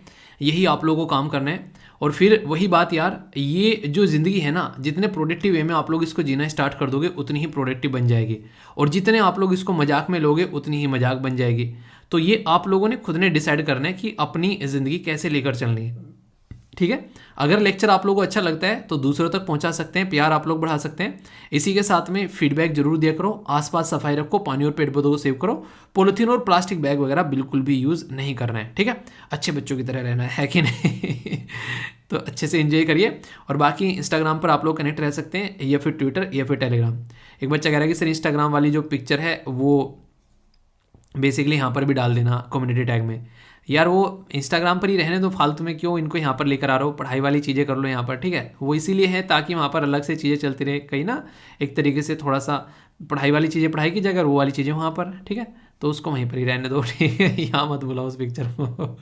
चलिए कोई नहीं, अच्छे से एंजॉय करिए और अपना ध्यान रखिए। ओके, नेक्स्ट लेक्चर मिलता हूँ, तब तक के लिए बड़ों को नमस्ते, छोटों को प्यार, छोटी सी लाइफ एंजॉय करार। मिलता हूँ नेक्स्ट वीडियो में, तब तक के लिए जय हिंद।